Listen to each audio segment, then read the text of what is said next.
adding my backstory into my document. Uh, So I have it.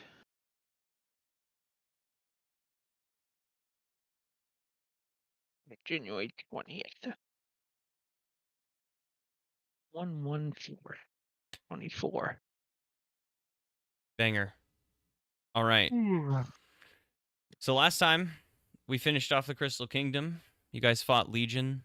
Do you want to catch me up on what happened with that? And also how far we got? Because I feel like at the end of sessions, my brain stops, like chooses to stop remembering what we're doing. And All right. I always forget like the very end of what we did. So, we entered the dorms. We hear a noise coming from Yi's bag. There's a small coil, a power cord of Noel the robot. The core is making noise. He pulls it out.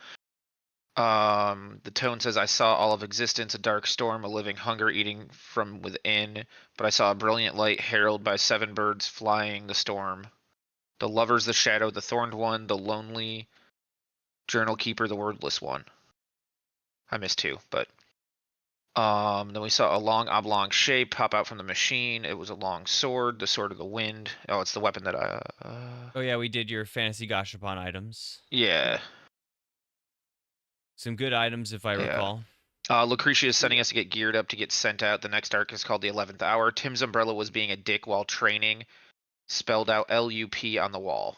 Yeah, that is one thing that we came back. I don't know if you were here for that because we did it. Excuse me.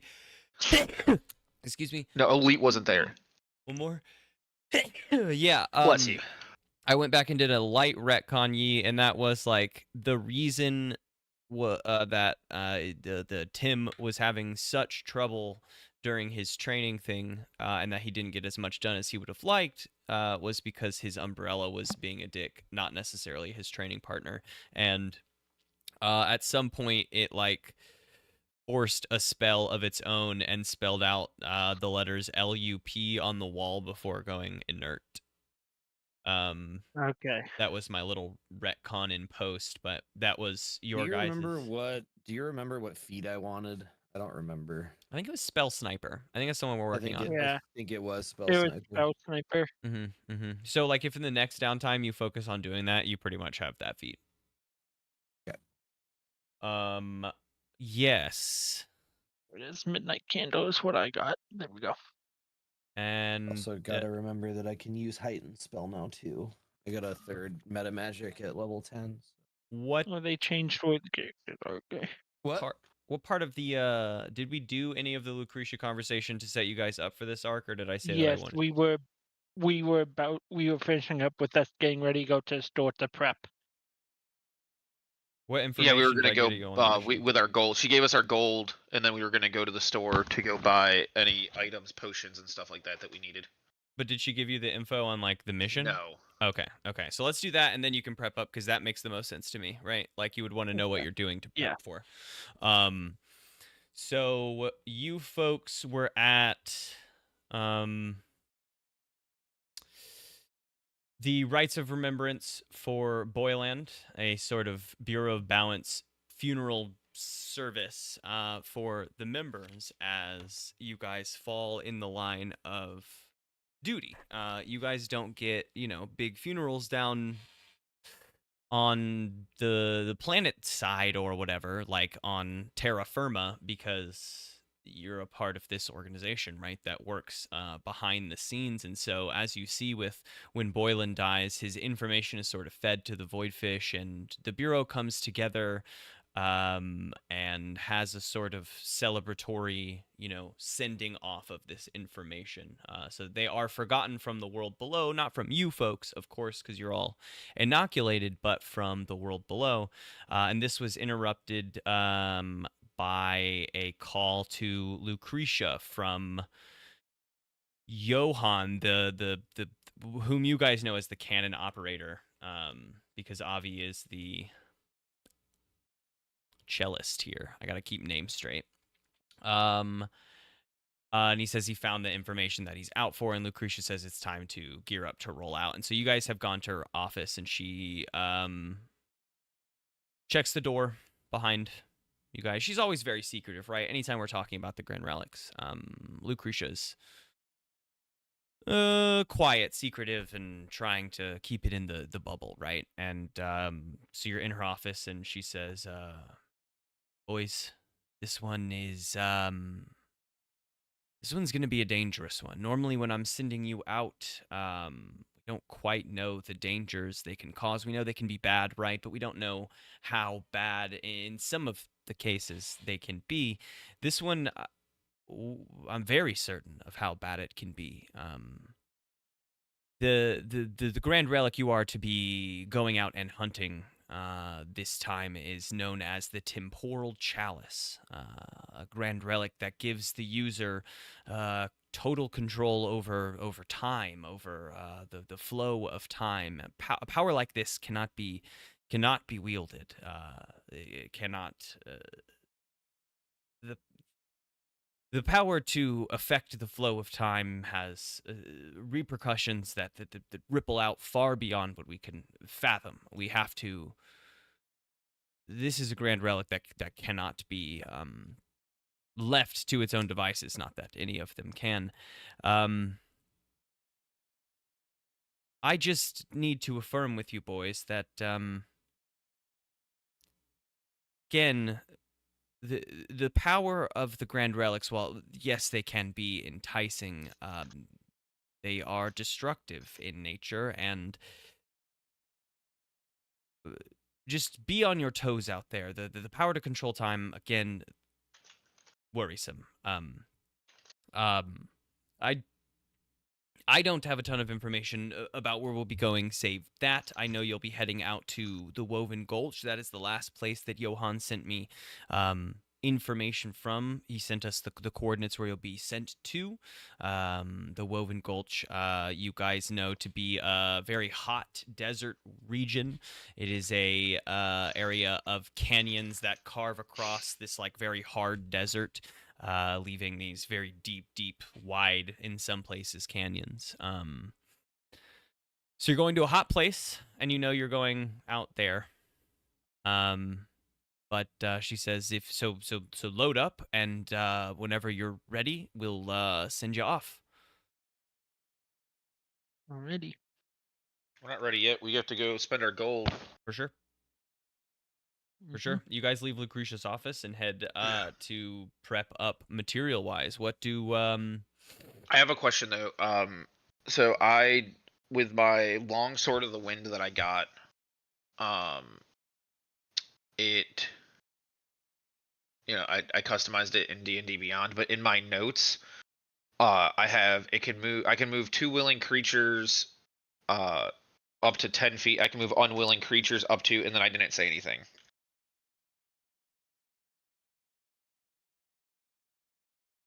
Like I forgot to type it in. let's see. I should be able Would to it be- actually just pull that Copy up. and pasted it It to should- you, didn't he? It should be the same distance. Oh no, this is certainly not the thing I'm after. But I think that at this point I've saved it, and I think we've. Oh, I got it right here. If I try to move an unwilling creature, they have to make a DC 14. If it's not move, okay, there we go. I didn't realize that you. Yep, there we go. Yeah, it's like sent us each of what each of us do during that Yeah. time. Perfect. I try to. Paste. Awesome. And then I just missed what was the name of the relic we're going after right now? The temporal chalice. Time cup. And it controls time. It's a timey-wimey object. Timey-wimey. Get ready for some spooky wookies, guys. I don't know. This one seems enticing to me. I have my glasses that let me already see back in time. Yeah, that's why you're not allowed to touch it. You're not allowed to touch it. Nice. We all agree Tim isn't allowed to touch it. No one. I mean, I don't know. I don't so know if Tim far, agreed to that. no one I should didn't be agree to touching them. Yeah. Well, Tim, you don't get a say. Corey, you I absolutely don't get a either. say. You both were taken over by the object. You've been taken over by an object too, though. Don't Yeah, Listen up, but- chronic masturbation man. Calm down. don't But take it wasn't. It wasn't by an ancient relic that could destroy the world. This thing has No, not you just controlled let my this mind yet. hand, come into you as. Yeah. Are you live yet, Em? I should Yeah, be. he is. He's been live And for the last also, couple minutes. I'll say the thing that you have done is on my plate for our season 2. Just so you know, we have some stuff. I have some ideas There's for a like where season we go 2. season 2. But just know that you have done something major. There's a season 2. Well, I'm just thinking like once, because we know like the Yeah. concept of going through to the end of the Grand Relics, but then what? So I'm just thinking about like what we would do next as a group and planning Ooh, no, season 2 sounds fun. I just didn't think you ahead. were thinking that far ahead yet. I gotta think. You gotta keep thinking ahead. You gotta always think ahead. Oh yeah. 'Cause Well, at some point I'm gonna be yeah. off book, and I'm gonna be just. Some of this is off book, but. Anyway, You let's like to prepare. be We on your go to toes the Fantasy already. Costco where all your dreams come true. And you guys, what are we after here? What kind of preparatory So- materials? How high of a rarity does this guy's store go up to again? I just need you to tell me sort of what you're after, and I'll see if it's something that it's in his stock. Are you just like raw looking at magic items? I just want to look at anything that could. Hold on. What is? Yeah, that's fine for Merrick. I was just looking at something. I guess. Yeah, just. I'll say that at this interesting moment, you magic guys have items. access to rare. I think I need more healing potions, so that's something I want to buy. I don't know what the highest level of healing potion we can get is, but I think last time it was 3d4 plus 3, but I'll say that now it's probably 44 plus 4 at 250 gold a piece. Because I don't remember what I charged for them last time. He has 3 of those. 200 gold a piece for the 3Ds, and he has 3 of those as well. I'll take all 3 of the 4d4 ones. Cool. What are you? I'll take one of the 3d4s.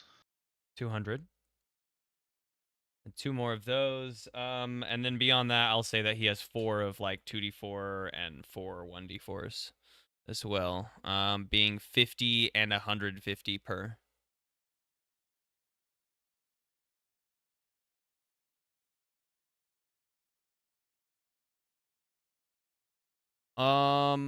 Let's see. Other notable things could be. While they're doing that, I'm just looking through some rare object. Yeah. A lot of the things sold here are not going to be like magic weapons, save like maybe magical ammunition, because you guys get your powerful like magic weapons and armor pieces from Does he have a robe of eyes? a robe of eyes. Let's look Here, into I a will- robe of eyes. I will copy and I will send it to you. I'm in the Discord. No, I got it right here. Robe of eyes on D&D Beyond.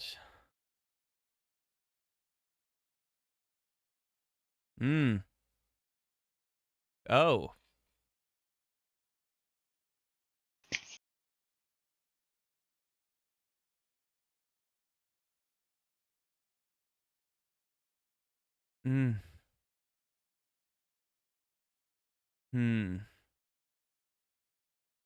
He does he does have a robe of eyes. The cost for the robe of eyes is 7,500 gold.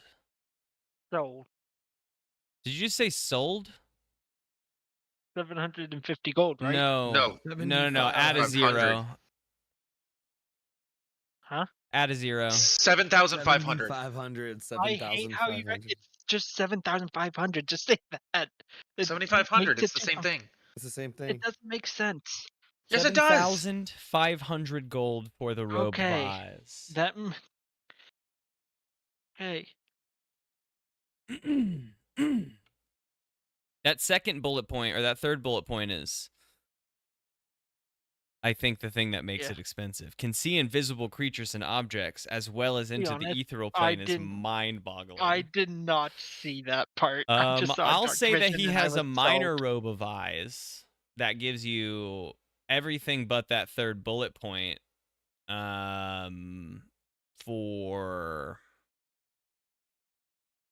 2,500 gold pieces. That third bullet point is way too strong. I did not read that third bullet point. I'll be honest. I just saw the first one. I was like, yeah, that'll be perfect for me. Yeah, no, I agree. You definitely could benefit from the others, so I'll drop the price on like a minor robe of eyes. And I try to persuade him to go half on it and I pay him half for the next thing when I come back my other paycheck. I see you looking here at my robe of eyes. I Yes, it don't seems think you can afford this one though. And he clicks a thing on the wall and it rotates and there's just less eyes on this robe. And he's like, "What about the robe of minor eyes? This one's only 2,500 gold smackaroonies." I have 1,014. Are you willing to go? I can sign a contract with you and I can bring you my next paycheck for it. Ooh, I do like contracts.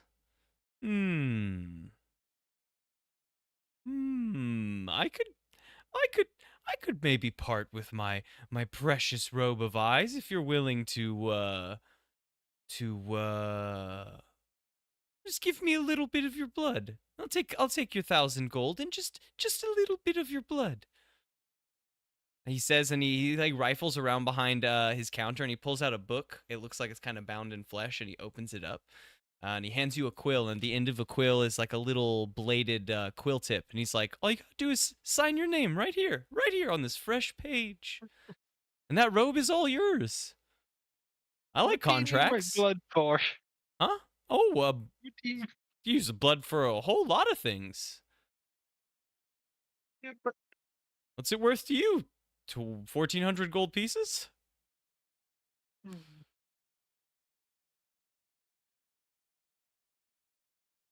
you would sign it with his tentacle side. Yeah, you prick the tentacle side and you sign it. I would imagine that the blood is black. And he's like, "Oh, that's interesting. Yeah, Okay." no. And he closes the book. And he takes the robe of eyes off the mannequin and he folds it up and he hands it to you. And yeah, you have the minor robe of eyes. So just you could basically copy and paste everything except that last that it can see invisible creatures business. Yeah, I can do that.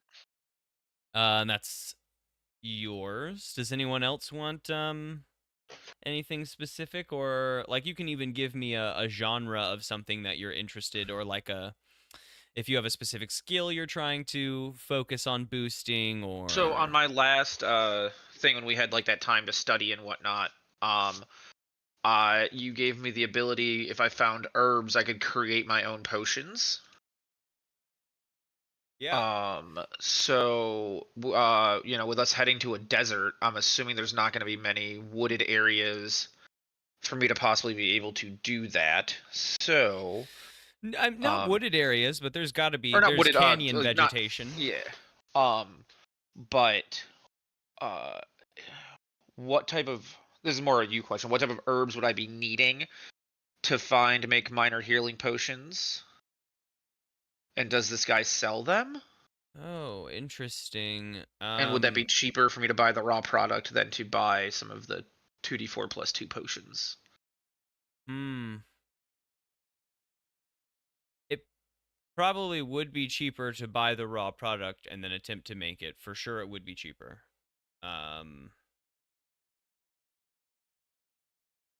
I think that you can buy probably like a little, like, he probably has like a canyon vegetation potions making in the desert regions booklet for like 75 gold. All right, because my tools I have is an herb kit already, a part of my equipment. Right. This is more, I think, of an informative packet so that you can, I'll give you like advantage on your search checks to find the things that you need because you have a little pamphlet that tells you what to look for. All right, so you said 75 gold? Yeah. Got that. Tim, do you have any item problems that want solving? I don't know that I have enough gold for any items. I mean, But I have a thought on this. So I have my my crossbow that will shoot 6 bolts fed into the top. Can take 3 shots per turn. And one of my things I also have is my sleep bomb quiver. Can I fire arrows out of a crossbow, or does it have to be a bolt to go out of a crossbow? I think that It has to be a bolt to go out of a crossbow. Arrows Awesome. are from the normal bows. I would like to buy bolts. And if we have, do you have any magical bolts? Okay, you can get. Or- I mean, you can get a little sling of 20 bolts for 20 gold, Alright. just gold per bolt. Alright. Alright, Or and even then, 5 gold, but those are normal. You can get like +1 gold for, or +1 bolts for, we'll say 75 gold. per? Same 20. No, 20 bolts of those. +2 bolts for like 200 for 20. Alright. I'm gonna buy a stack of 20 of the +1s. Mm-hmm.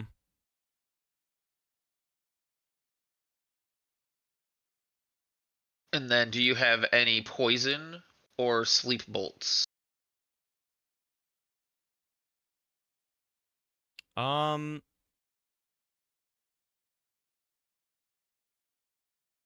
Say that he's got 1 stack of 10 for 10 of each, right? A stack of 10 poison, a stack of 10 sleep.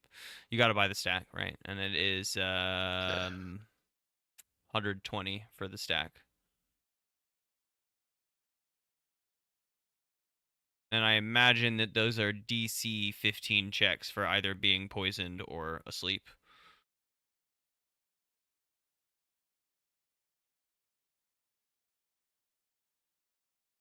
Oh, they don't have them in there normally. I'll have to add them. Yeah. I'm just thinking on the spot. All right, I'm gonna do a stack of 10 poison ones. Okay. That won't be your poison, even if you use your ability, just so you know. I know. I was thinking those two because my defenses are I'm immune to magical sleep and to poison, so I was trying to think of, hey, let's go with my strong suit. If I shoot it, then like I can't Like, get you put can't to sleep. fuck yourself up on that. That's a good idea. Yes. Yeah, I like Yeah. that. Okay. So what would be the damage on that? Would that be considered like a regular crossbow? Mhm. Yeah, normal crossbow bolt. It just, they have to roll a poison. It would be a DC 15 Constitution saving throw, or be Alright, poisoned. So I'm just gonna add a regular. Which the poisoned condition is interesting, I think. I'm looking at so we have up to rare magic items. So anything on the rare item list and like the DM guide would be what we could get. Correct. Okay, cool. I was just making sure I was looking at the right list. Yeah. I mean, I'll check it out, and if it is game breaking, we can modify as we go, or that will be price. What would be comparative. the poison damage I would do on this? Like the additional poison damage. You don't do additional poison damage. The damage is just poison. No. The damage is crossbow is piercing, because that's what a crossbow bolt does. Okay. The poisoned status condition means that a creature has disadvantage on attack rolls and ability checks. Okay, got it. Yes. Poisoned used to be way cooler. Poison now is weak as fuck, which is why I made your poison much better.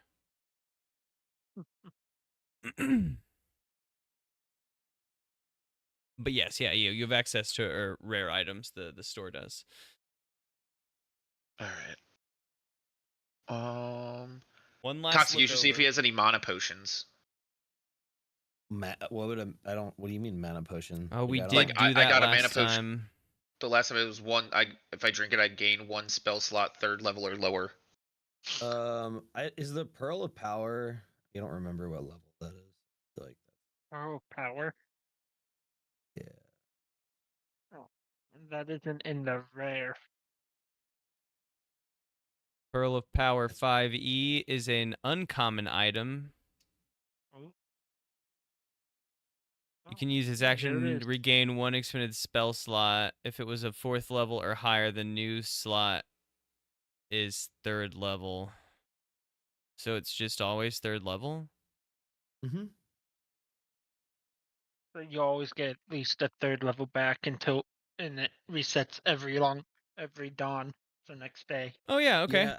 I mean, I would have interest in that, or the other one that I would have interest in is the Horn of Blasting. Horn other one. of Blasting. That's in rare. You can use an action to speak the horn's command word and then blow the horn, at which emits a thunderous blast in a 30-foot cone. Audible 600 feet away. God damn.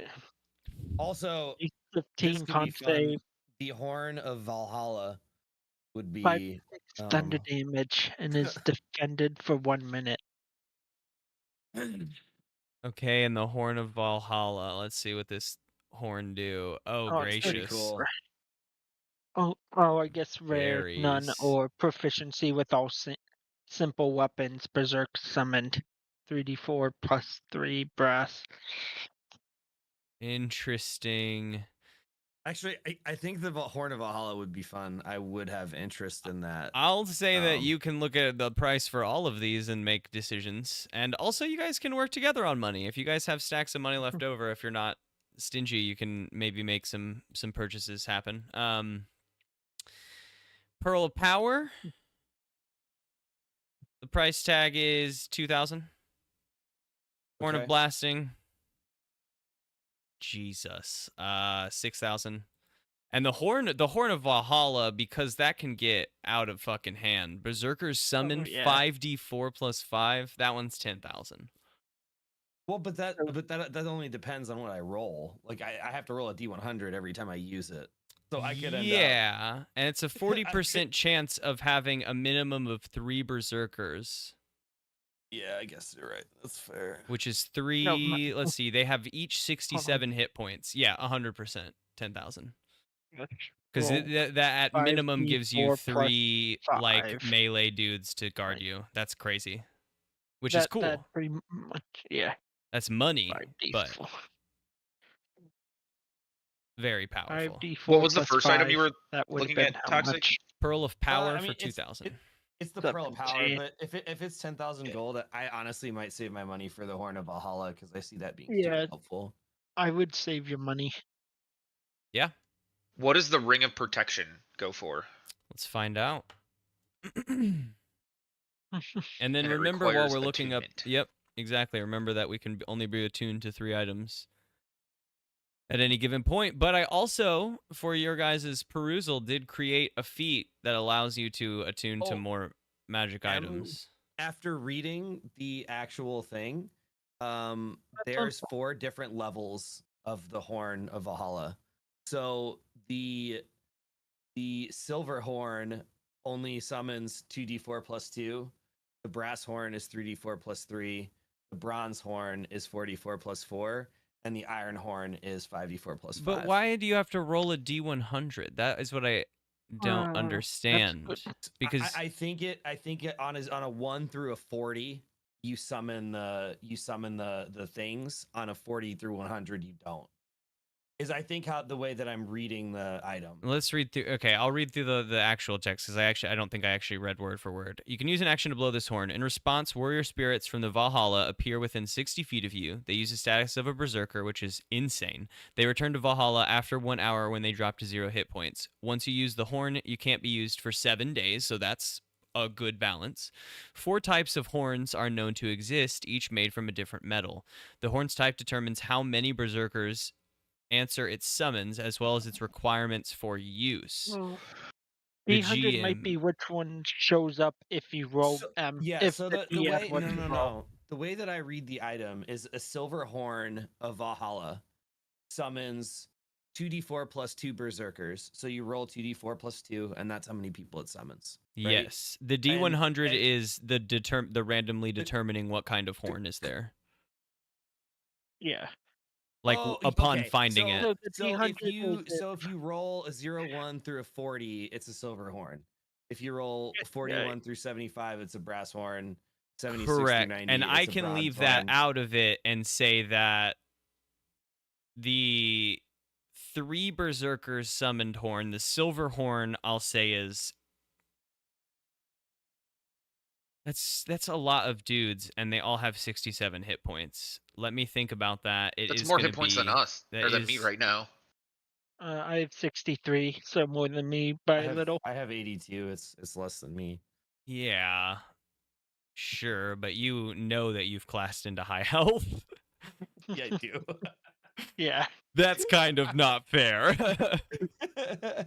Took a bunch of shit to have high health. He's like, I don't know about you guys, but I have 20 more health than you. And I'm a Would wizard. 4,000 be if 10,000 for iron? Would it be A 4,000? wizard. No. I'm a I think it's gonna sorcerer. be a sorcerer, right? I guess that does have more health than a wizard. I think the silver is gonna be 9,000, and then we'll rise like 3,500 per horn after that. Maybe even Okay. more if we actually want to talk about brass or bronze or iron horns. We can talk about that when you get close to that. What would the cost of the iron horn be? Because I'm going to save my money for that. So Okay, what let you me said, plus think. 350. Well, okay, hold on. Silver 9,000. Brass 3d4 plus 3, that puts you at a minimum of 5 dudes. No, 6 dudes rather than 3 dudes. So that to me just says double, but market would bring you down a little bit. So I'll say 17 for brass, 25 for bronze, and 30 for iron. 30,000 gold for iron. Yes. Okay. And I'll hold Would true there to be that. a If you find a way to net 30k off of a random encounter, like I'll for sure hold true to that. Is there a way if he got the original, like the silver horn of Valhalla, could there be a way he could upgrade it instead of having to buy a new one? There is a really fun mechanic that Critical Role fashioned, being the exalted mechanic, in which you find an item that is it has 3 stages, and you have to do something specific to make that item evolve into its second stage and then into its So it third has stage. unlocks. Basically, it has like unlock powers as you like use it in specific ways. We could play in a mechanic like that. In which case, could I sign a contract with him for the other one and give him part of my gold now for like the cheapest one? Give him part of my gold now and do what Elite's doing with other like how much money do you have? I have like 667 gold right now. What have you spent your gold on? We just got 800 for the last paycheck. Healing potions, dude. They're expensive. Garfield has seen potions. Garfield has seen you guys chatting over the horn section for a brief moment and listened in. And he says, "I don't think you're coming anywhere near affording that silver horn, big boss, but I might have a special one here for you. You seem interested in a little bit of some melee defensors, and not many people get to see this guy here." And he pulls out a box, long box, like shoebox length, maybe a little bit longer, thin, kind of like a horn box, right? He opens it up, and there's like an ornate like wood and silver horn in there.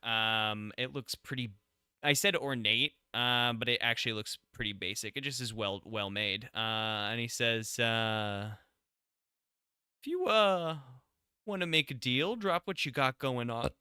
You sounded interested in maybe sign a little contract. We could part with this horn. And this horn, while I don't have how it will evolve for you, I'll create a fun like triple level horn, and at its first phase will allow you to summon an armored skeleton. We'll give it like a skeleton with a long sword and a I don't know, a set of plate mail, because that gives it high AC, right? Yeah. And you can summon 1d4 plus 1 of those guys. That way they have the skeleton stat block. I can not necessarily, it's yes, low health, but you have some minions to take a hit. And I'll come up with the exalted evolutions after this session, of course, because I'll need some time to craft an item. But I can give you an example of how powerful exalted evolutions become over time I'll send you the one I made today. Sure. If you want to read it over. It just gets a lot of bonus effects and it's pretty neat. Give me a second. My stream's gonna do a little weird thing. I gotta make sure I click on the right things. No, let me change page. Well, that's fine. I don't care. Dungeons, Drive-ins, and Dice. That's the wrong page. Items and stuff. This item. Oh. Fuck, I don't need to do that. I can just come over here to our messages. Scepter Phil. Scepter of Filth. Yes, this is not the item you're getting, but this is how the example of how it would work. how that mechanic works. Yes. That's cool. Just has multiple stages, and each stage it becomes more powerful, and you have to do something specific to make that happen. In the example of the Spectre of Filth, it's a lot darker than a lot of these items are. These items are typically like, the way that Critical Role has it set up is they are like heroic items that have been used throughout history, right? And they just need to be woken up. Which I love. I love that idea. I'm super into that idea. The Scepter of Filth is notably a dark version of that. The Horn, you don't know what version of that it is, but you're knowing Garfield in a Blood Pact, it might be a darker version of that. Well, I didn't know we were making a blood pact. I just thought we were making a payment contract. I want to make a blood pact. Oh, no. His offer of contract is the same as Yee's. He'll take your money, and then you can sign his book with his blood pen, and granted, you don't he'll have give you this different horn. Some of its blood for you. Or you can save up. You can also save up. I don't want to take that away from you. If you want to roll through the Horn of Valhalla. No, I think if I was playing Tim the way that I designed him, he would be more intrigued for what might come out of the contract item than just the guaranteed money. The other one. I'll say I'm very intrigued. Me too. What else can you tell me about this other horn? I'm interested. I want to know a little more.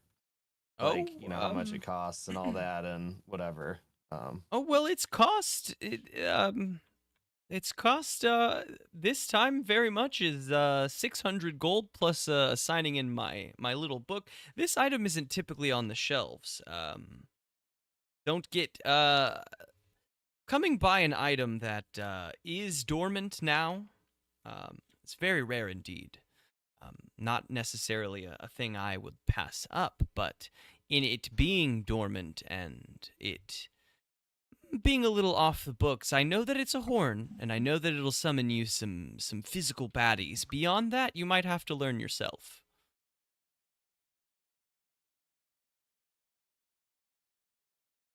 When will the contract for this item be fulfilled?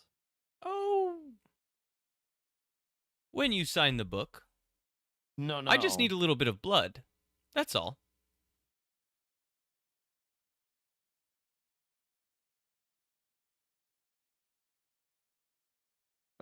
Okay, I guess. Tim, I don't know how I would even do this. Does he just poke my finger with the pen? Yeah, he offers you the same book. He flips it to. So it's strange. The way that this book is set up, it's a big tome of that loose parchment paper, right? It's bound in patchy skin, and there's this big these fun textural bookmarks that are attached to the book.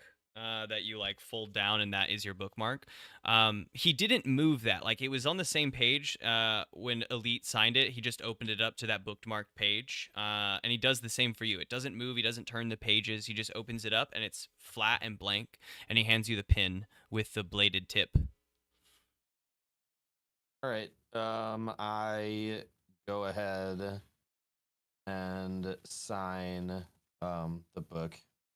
Great. And he hands you the box and the horn, and for now, in its dormant state until I'm able to craft this item, which will be before our next session, to give you some ideas on like what you need to do to boost it. You can once per day blow it. You'll summon 1d4 plus 1 skeletons in plate armor with longswords. That dormant state also might change into some fun like roll table of like what they're equipped with. I think that's a fun concept too, but because I don't have that right now, I'm going to give you what I think is a pretty good equip set. Okay. And you'll when I say that I'm building this, I'm going to send you some drafts, and you'll have some say since you did buy this item already. Like you've made a character decision to get this item, so I don't want you to have an item that you're then like, no, I wouldn't have bought that. You know what I mean? So we'll work together to make a fun item. All right. And we have to determine what items we want to bring with us, right? So you can always bring every magic item you have. Just during a long rest, you choose 3 to be attuned to, right? So you can have them all on you. As long as you can carry them, as long as that makes sense physically to carry them. You know, if you had 10 halberds, it doesn't make sense to bring 10 magic halberds because you can't carry that. But, you know, within reason, you can bring all your magic items. Got it. And you said one more thing, Buddha? Ring of spell storing. 2,500 gold. I already know what that guy does. 2,000 gold. I'll drop it. I'll be saving up for that shit because that will be very helpful. All right. You guys are kitted up and you head down to the launch bay. In the launch bay, it is cleared out, save for a familiar figure, but not the one you normally see here, being Johan, who you know that you're going down to meet, right? Who you see here is a young, slight figure. It is Angus McDonald. He's working at the computer that Johan normally works at to put in all these things. He says, "Oh, hello, sirs. It's good to see you." Good to see you too, Angus. What are you doing here? Oh, Johan gave me the rundown. I'll be running your launch today.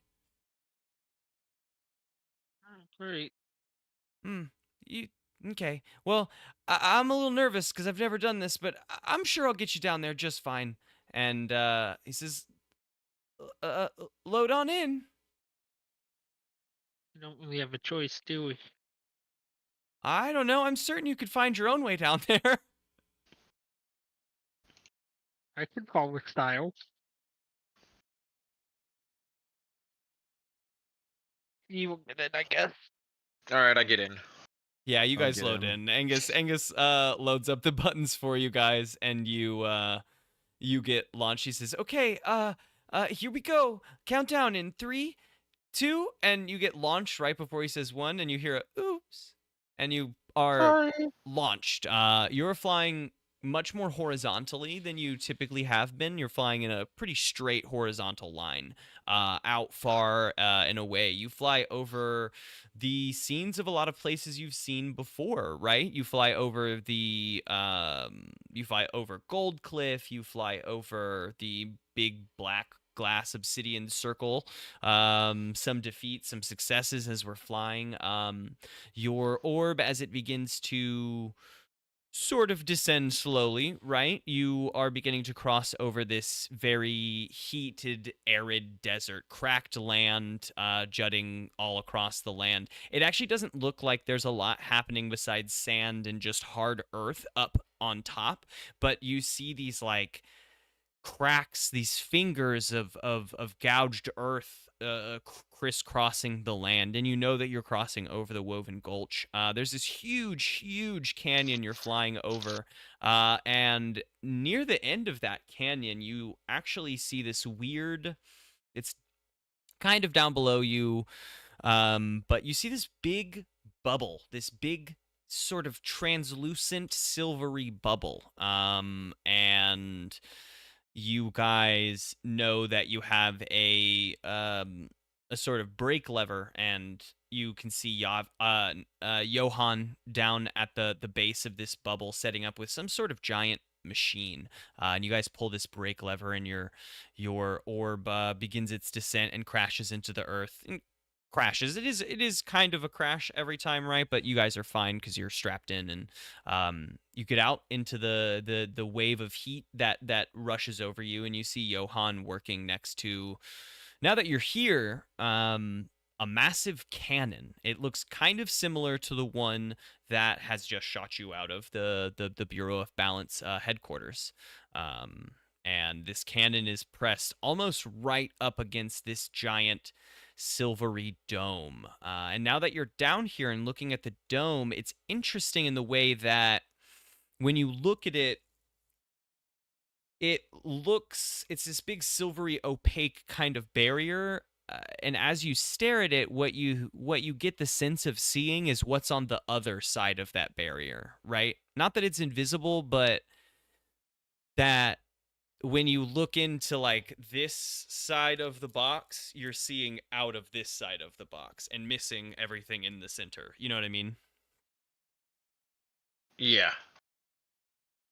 But that is kind of the setup as you guys roll out of the launch ball and into the heat.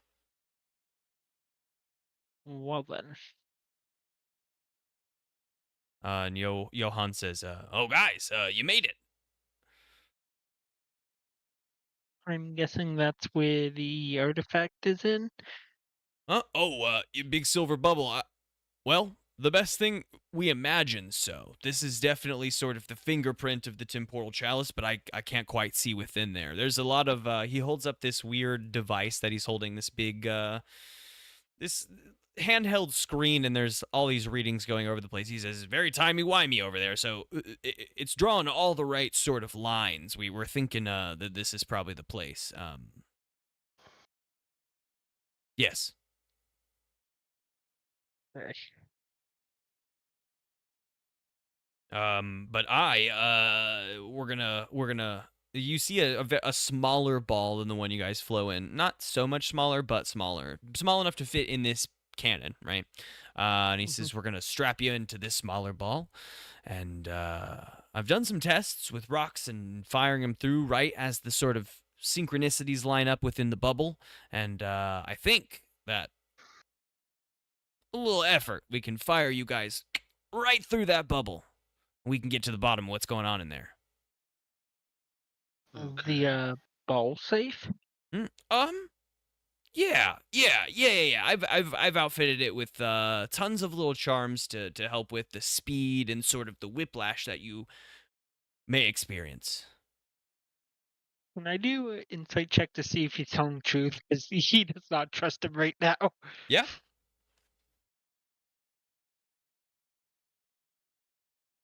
Was 8 for my insight? Yeah. 12. I mean he's sure about the things he's saying. He is pretty adamant that he can get you through this bubble.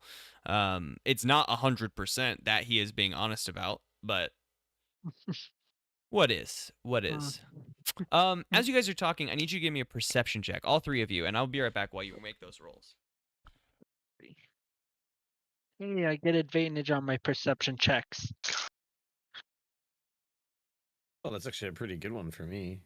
Oh, 19's good. I'm just gonna take my passive perception. 15. My passive perception is 18. With my robe of eyes.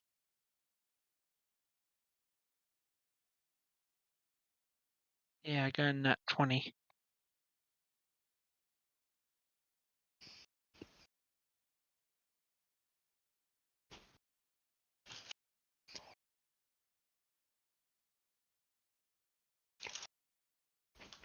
I've been listening to this new song recently.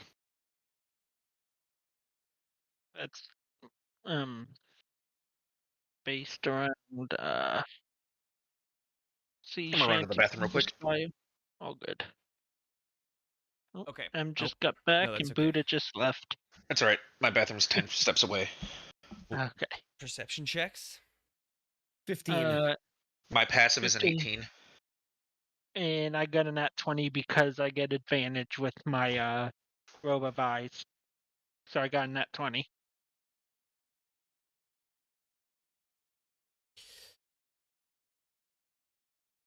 The three of you all notice as Avi is preparing this as Johann is preparing this cannon.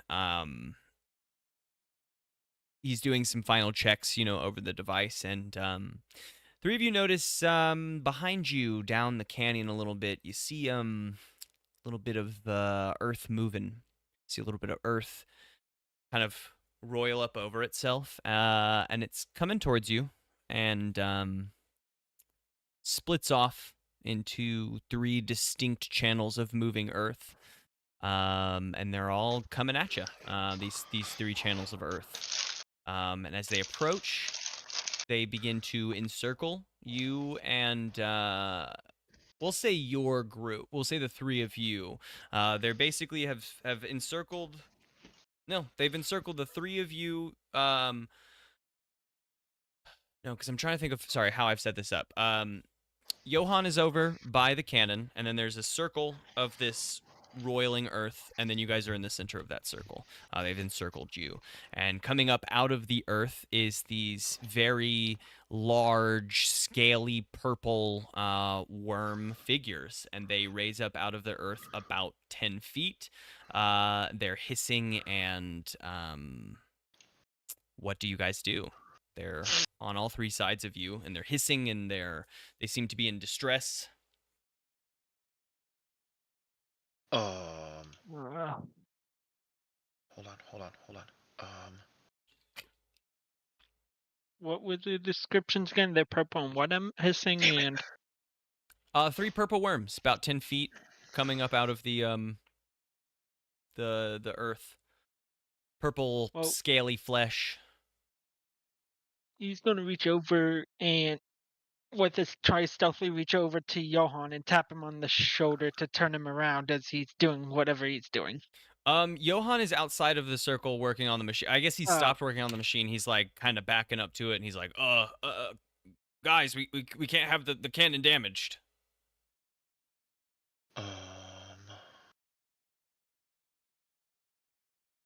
Is the cannon outside of the thing or inside the circle? It is outside of this circle for sure. And they are pointed inwards at the three of you, but he is nervous about the cannon. When I redid my thing with the whole thorn thing, I lost my I took away my talk to animals spell. We moved in a plant-based direction and away from the animal-based direction. They're hissing at you. And the first one is actually going to launch off a scorching ray at just the group. It is going to hit. It's going to be going at Yi. And scorching ray is just an attack roll. That's going to be a 20 or more. Check my index here.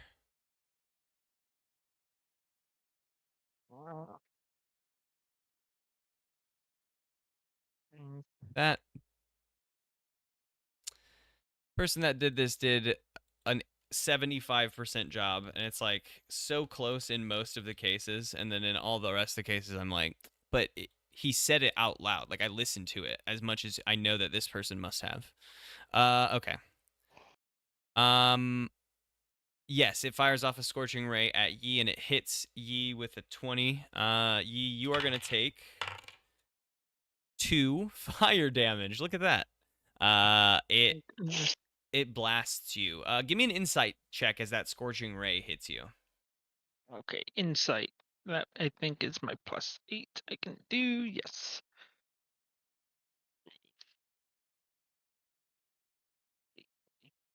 8. 14. As it hit you, like that was a weak scorching ray. But it seemed intentionally weak, right? It seemed like it hit you and it's just trying to scare you guys off. That's what you get from that insight. Okay. And I'd like to do a reaction. Okay. Hellish Rebuke, Okay. which will be a level 2 pack slot. Great spell. I need a dex saving throw. Dex is not this thing's strong suit, but it did roll a natural 20. Okay, so it'll take half of 2d10. Gracious. Okay. Let me just make sure that fire damage on France. I don't have damage. Yep. Yeah. So that is going to be 3 fire damage. Oh, no. Yeah, 2d10. That is bad rolls. 6, so that'll be 3 fire damage. 3 fire damage to this thing. It takes that, and now we are going to roll initiative. Booty got a date.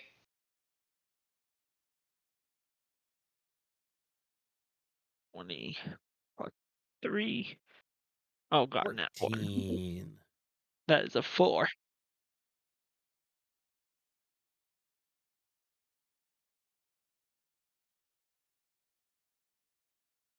Okay. Now coming in from all sides at you, at all three of you, because they don't understand, I think, where that inflict wounds came from. They just know that their They ally were has been surrounded in a injured. ring of fire.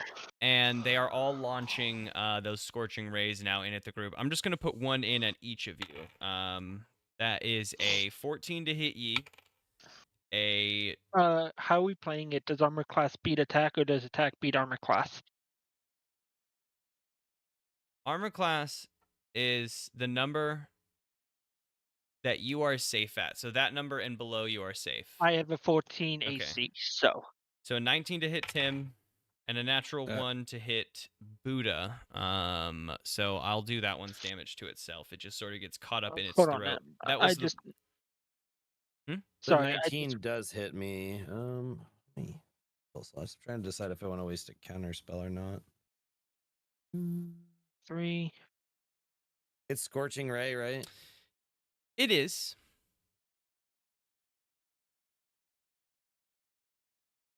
I'm trying to remember what the damage is on that spell. The one that hurt itself is the one that Yi did his thing to, so it couldn't get the fireball out, and it sort of like blew up in its throat a little bit. And by the way, the one that I hit with Hellish Rebuke would have actually took 2 more damage. I misread my spell. Yeah, Do 3d10. I'll count that up. Yeah, it's fine. I'll just take the hit, I guess. 3 fire damage. These things are screeching in distress. It is down the order to Tim. How close are they to us? They are circling you guys. If you guys are in the center of the circle, they're each 10 feet from you in different directions. God damn it.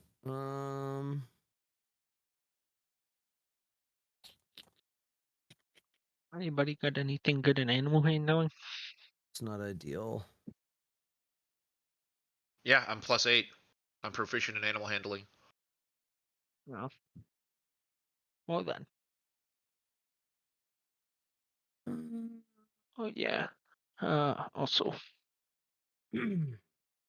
I have a pseudo Trying to dragon decide what spell familiar. I want.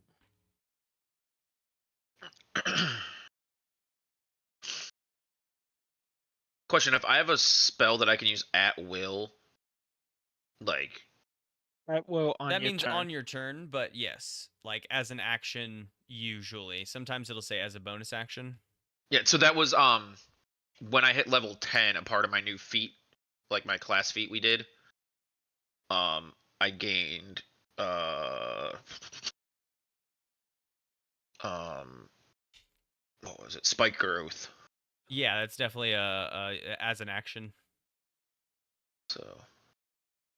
So you said that they're within 15 feet of us, correct? Yes.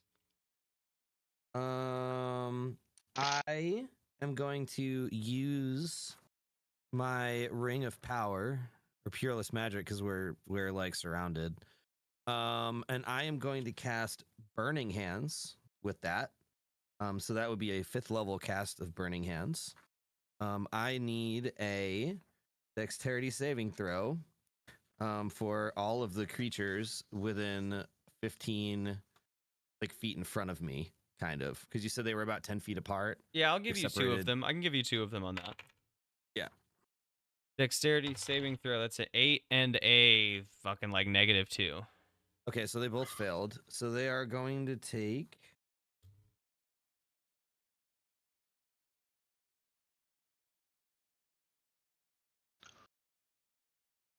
You're going to take 8d6 fire damage. Yeah, roll it up.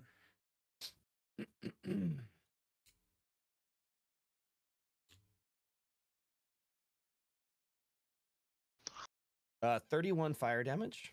Yeah, that wash of flame washes over them. You knock one of them completely out of the earth. These things are like 20 feet long, like 5 feet wide. They're big. You knock one of them out of the earth. It is Korik's turn. Wait, I'm not done. Okay. I would like to use a sorcery point to quicken a firebolt on a 3rd one. Okay.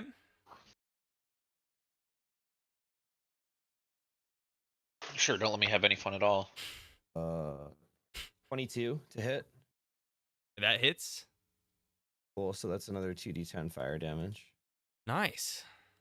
And this is on the 3rd one you did not hit with the first spell? Oh, fuck. Well, that was shitty. 2 fire damage. Okay. That one's no. That doesn't happen often, but You scorched that one a touch. Now it's Tim's turn or Korik's turn. Unless Tim, do you have more? no, I don't have any more. Okay. That was... Okay.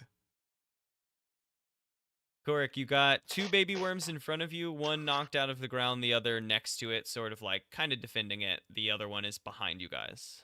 How far are the 2 that Tim attacked together? Did they They're get pretty moved close together at all? Yeah, I would say they're about 10 feet apart from each other.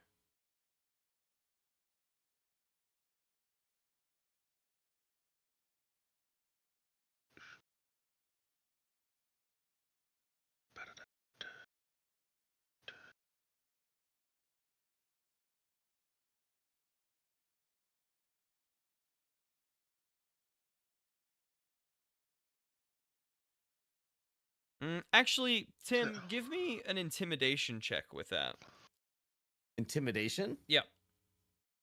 On the extra spell? Just on that turn of casting a bunch of fire at the worms. 4. Okay. Oh no. Yeah, okay. Korik. Actually 5, but it doesn't make a difference. Hey, it sometimes could. I will iterate that this is not the adventure. You guys churn through these wormies. Okay. Yeah. Except they are screaming in distress at you. Yeah. That we I'm don't just know. gonna fucking hit him with my fucking my Thorn Whip cantrip. Okay. Roll to hit. 19. That does hit. And then 5th level is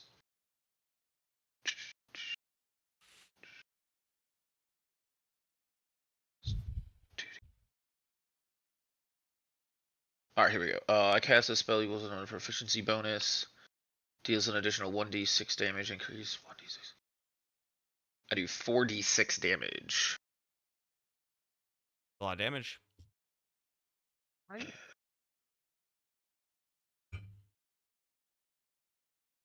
18 damage. All right, yeah, you whip out at this thing. Which one? The one behind you, or one of the 2 in front of you? The one that's I'd say the one behind us because its least damage would be your best bet. yeah. So when I'll go the one behind us that he quickened that firebolt on. And I'd like to try to as I do the whip, and it's just weird. It just you see this just vine come out of my hands, and it just And Yeah. it like wraps around him a bit, and I'd like to try to see if I can even pull it out of the ground too a bit. Let's do a strength contest because you did hit him with the thorn whip. I'm weak as fuck. 5. No, you try, but the thing is known for being in the ground. Yes. The Yee's turn. Alrighty, my turn. So how are they looking right now? The one behind us and in front of us. The same distress that they were in. There's some light scratches and scorch marks on them from all the fire, but these things look tough.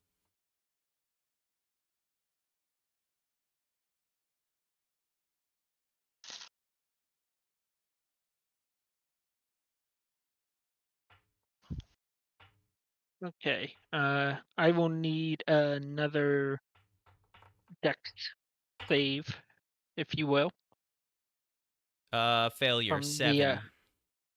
oh yay. The one behind us will be getting hit with 3d10 hellish rebuke. Don't they have to hit you? That's for a reaction. Yeah, I think Hellish Rebuke is a reaction. Hellish Rebuke Yeah, is a it's only a reaction reaction. spell. Does it have to be a reaction? It Yeah. says I could cast it, so I didn't know. As you can only cast it as a reaction Okay. to Well, being hit. that'll change it then. If you have inflict wounds, that would be the Yeah, basically that's Yeah, it what says I the was- creature that damaged you is momentarily surrounded by hellish flames. yeah. Inflict wounds So- would be the target one. Okay.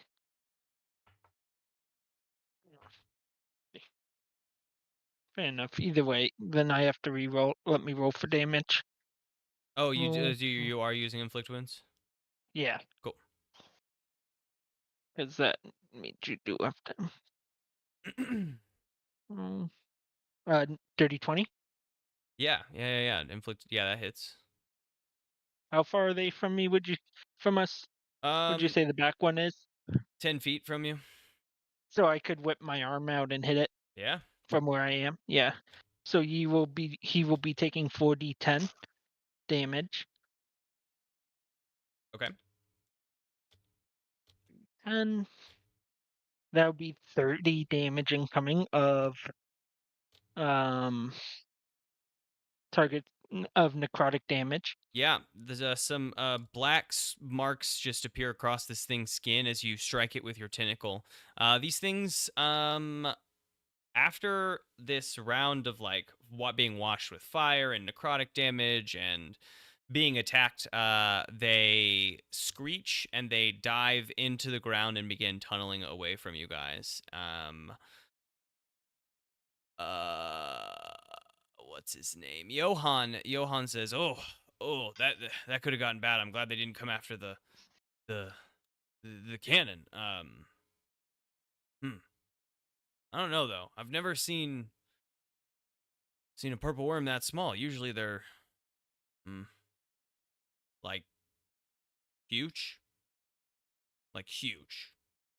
At least that's what I've heard. But maybe people are embellishing.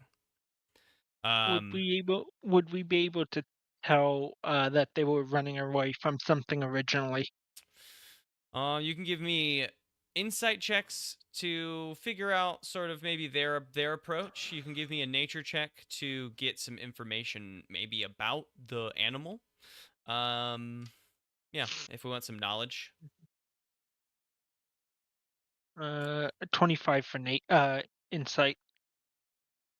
They were trying to scare you guys away from this area. He will kind of say, he's going to say, well, that's weird. They were trying to chase us away from this area for some reason. These powerful magics, they always do lots of strange stuff. Maybe maybe it's affecting the wildlife too. Maybe that's what's making them so small. I don't know. Well, we should get going. Yeah, I think so. I think so. And he quickly finishes the rest of the business of what's going on, and you guys load into the ball. As you get into the ball, it feels like the air in here is kind of gooey as you move through it. It's like thick and hard to move in here. He's like, "Yep, that's just the charms in effect. You're gonna go What pretty charms? fast. Just some charms to like to let your body deal with the amount of speed that you're gonna have to undertake to get through this barrier. Help with the whiplash, help with the speed. It's just all sorts of stuff to keep you safe. He gives you a thumbs up.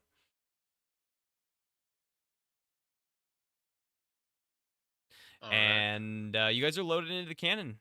And it's kind of quiet in here. He comes on this weird staticky intercom, and he's like, "All right, I'm gonna try to line it up with the barrier, and we're on. Okay, okay, okay, okay. Are you guys ready? I'm not gonna be able. Okay, I'm not gonna be able Yes. to. Okay, okay. All right. Okay. And no, yes, Mark." And right when he says Mark, you, even in this like sloshy air where it's hard to move, the three of you are slammed back and into your seats, and you go fast, faster than your brain would have even imagined. And it's fast enough that the lights in this ball actually begin to trail as you are fired out of this cannon. They trail forward into you, and you're washed over with a white light as you hit this barrier. And that light washes over you, and the three of you wake up, no ball, in a white space entirely. And the only thing you can see in this white space is a very, very old woman. And the old woman looks at you. There's a little bit of surprise in her eyes. And she says, "Oh, it's you. I'm going to need your help. But first, you have to find me." And then you blink, and the three of you wake up again, laying in a heap in the red dust that has been in this desert around you, the red clay. And you look up, and you see a fence, and this big fence leads to a entrance way. This entrance way is coming over the path you guys are laying at. This big bubble you can see is basically just sheer silver from the inside. Is cutting like right at the edge of your feet. You're not touching it, but it is there, seemingly cutting you off from the outside world. And this arc over the pathway, there's a sign, and on that sign it reads,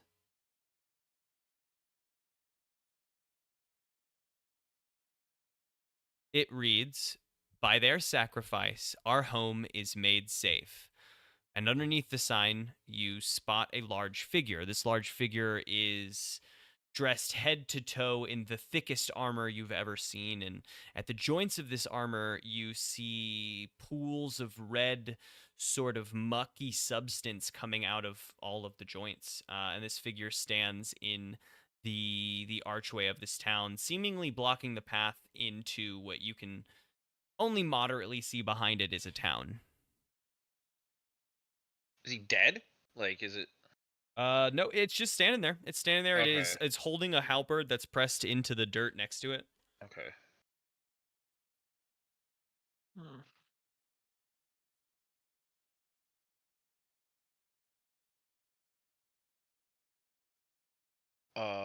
Tim, I think you have the best charisma of this. Do you want to go talk to the dude?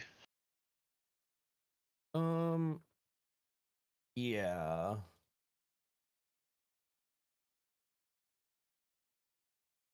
So I'll approach him, and kind of say, I'll just ask him like how he got here, because we just woke up from a like daydream or whatever, right? Yeah, you guys woke up in the bubble. What do you say? How did you get here? Well, first, hello. Who are you? And actually, as this, you feel this voice emanate from the creature, but the thing that moves to speak to you is actually a small red bird on this suit of armor shoulder. The whole armor, as you're now up close to it, is moving. It is like a moving structure, but the bird is seemingly the one speaking to you on its shoulder. It is a vermilion flycatcher, real bird, and it speaks to you, and it says, "Yes, may I ask first who you are?" My name is Tim. I'm Roswell. I live here. I'm the deputy of town. May I ask maybe how you got here? We travel in balls. How do I want to? No, I'm not. I can't explain that. What's a We're new to balls? town. How? I'm trying to think. I'm gonna make an insight check just to see if he's being genuine before I like tell him that we just woke up here. Oh man, that's not great. 8. Okay. He's genuinely asking who you are and how you got here. Well, he Is doesn't it- seem like there's anything wrong, so I'm just gonna tell him like we just kind of woke up here and we're still trying to figure that out. People don't just wake up here.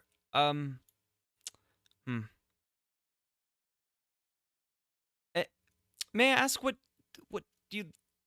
why you're here? You just woke up. Is this where you're coming? What are you doing here in our town? Do we actually know what we're doing here? I mean, group. you guys are like mission-wise, you guys looking are for the after the artifact. temporal chalice. Yeah. And from what you Mission. do know, it's probably the thing that's made this bubble. Like having talked to Lucretia and Avi, like you would have been clued in the fact that it's the thing that's made this giant dome. So If you trying need to think help, about- you can come in and try BS as BS is our way. no, I'm just trying to think about how I would. I'm just trying to think about how I would kind of frame it without giving up like too much about our mission. I just kind of say we're here to help with the bubble and to get rid of it. Help with the the bubble keeps us safe from the outside world. I'm not really sure. You're here to help. Did Sheriff Isaac call you in? I can't tell you who called us in. It's classified. Well, Certainly someone of your stature would understand a classified mission. Give me a persuasion check.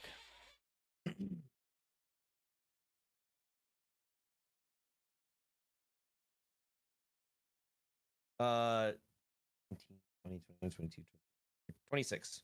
26. Damn.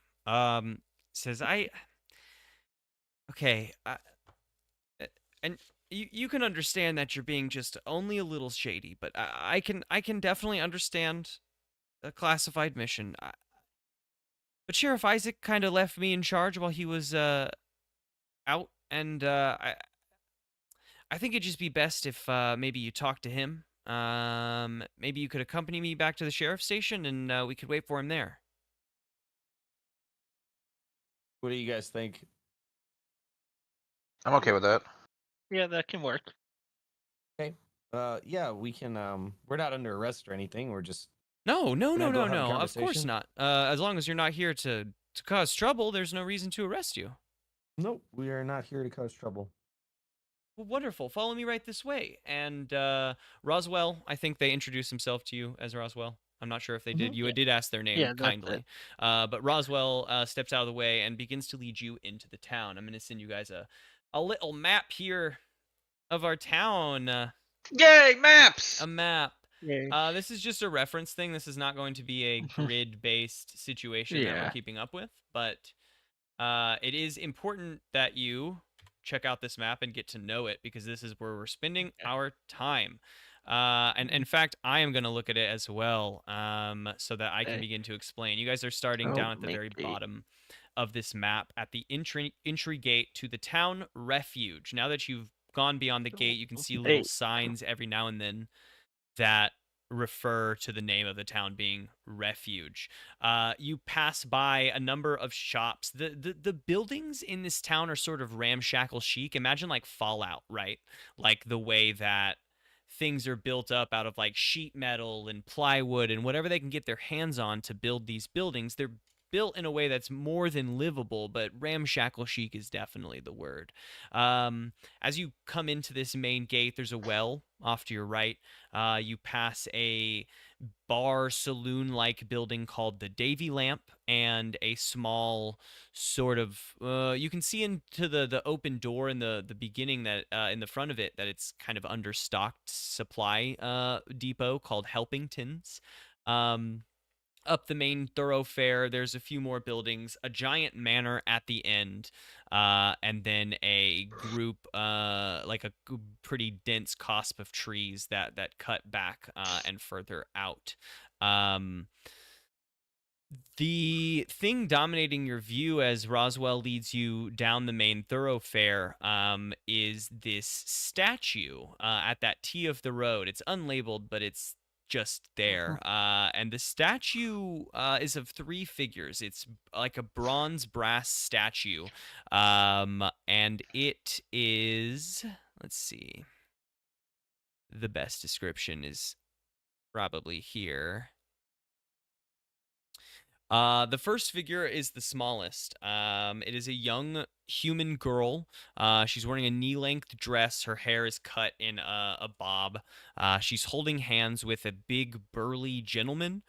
He has a big, broad, black beard. Well, I guess he has a big, broad bronze beard because it's big, bronze statue. He is wearing a miner's helmet and a flannel shirt, big, bulky pants. Behind them, with its arms around their shoulders, is a big hooded figure, massive broad shoulders that almost overtake these two people. And the most eye-catching part of this statue is the robe of this figure on the bronze statue has been stained like a scarlet rusty color. Oh shit. And Roswell leads you over to let's see, the building kind of Okay. near that, the sheriff's office, and you enter into it. There's a desk. There is a few broken chairs in the corner and a cell that does contain one half orc woman who is she's sitting on her bunk minding her own business, but she does look at you guys as you enter. And yeah, you're here. As you cross through the town square, you even saw a giant clock tower, and the clock tower probably read about 11:10. I'm guessing she's not the orc we know. No, no. Okay. That would be funny, but okay. And Roswell says, "Yeah, we can wait here. Sheriff Isaac should be back any moment." Hey Roswell, I'm kind of pretty thirsty. Where can I get a drink? It's been a long time since I've had one. Would drink? I've got some canteens of water here. And Roswell goes over to what looks like the prisoner supply cabinet. Right, there's a couple canteens in there, and Roswell hands you a canteen of water. Do you have a Well, bar around here Well, or a tavern? sure. There's the Davy Lamp, but again, I think before I just kind of give you guys free run of the town, I'd prefer if Sheriff Isaac checked you out. Again, we don't really get strangers here with the bubble being up and all. what's being How for? long has the bubble been up? Only about a year now. Year and a half or so. How did it get put up? I don't know. I wasn't around before that. How long have you been here? Since the bubble. I think about that time. I think I only remember the bubble. Wait, but So I a thought year. he said he's always been here. As far as I remember, here. I have always been here. For my Where whole were you life. before you were here? Nowhere. Sort of all around here. Kicks at the dirt, the earth, at its feet. I'm doing an insight check to see if he's telling the truth. Yeah. 26. Yeah. I mean, seems like he has been here as long as he can remember because he's spent his whole life here. As far as he's telling you, that is very true. And as you're discerning this, you hear a crash from outside, and Roswell goes attent immediately and grabs its halberd and says, okay, I need you three to wait here. I'm going to go deal with this, but just please wait here for Sheriff Isaac. I think once he deals with this situation, you guys have free run of the town. You might be here a while with the bubble and all, but I got to go. Just stay here. And Roswell clunk is out of the... And while he's running out, can I try pickpocket the cell keys off him? Give me... without a perception check, you don't see cell keys on Roswell. Okay. Alrighty. Without a perception check needed, Roswell does not have keys on them. Alrighty. And you guys are look towards left the orc. in the sheriff's office. So what are you in for? What? Who are you? We just got here. Just got here. No one just got get. Yeah. No one just gonna get here. That doesn't happen. That's why we're meeting with the sheriff. You guys magic gerblins? Don't know how you would have gotten in here if you weren't magic gerblins. Fair plan. I got my eyes on you, magic gerblins.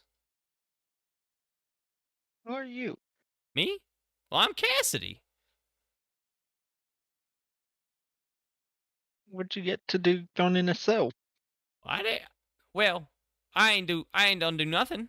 No. I work down in the mines. I work with explosions down in the mines, making more mines for us to mine. And there's been some explosions. The temple done got blown up, and they blame old Cassidy. But I gotta tell you, it wasn't Cassidy's fault. They don't believe me.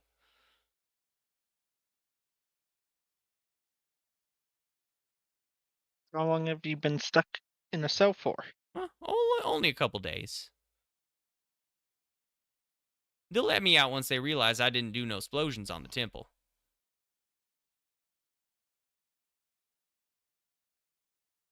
I don't think we can let her out ourselves.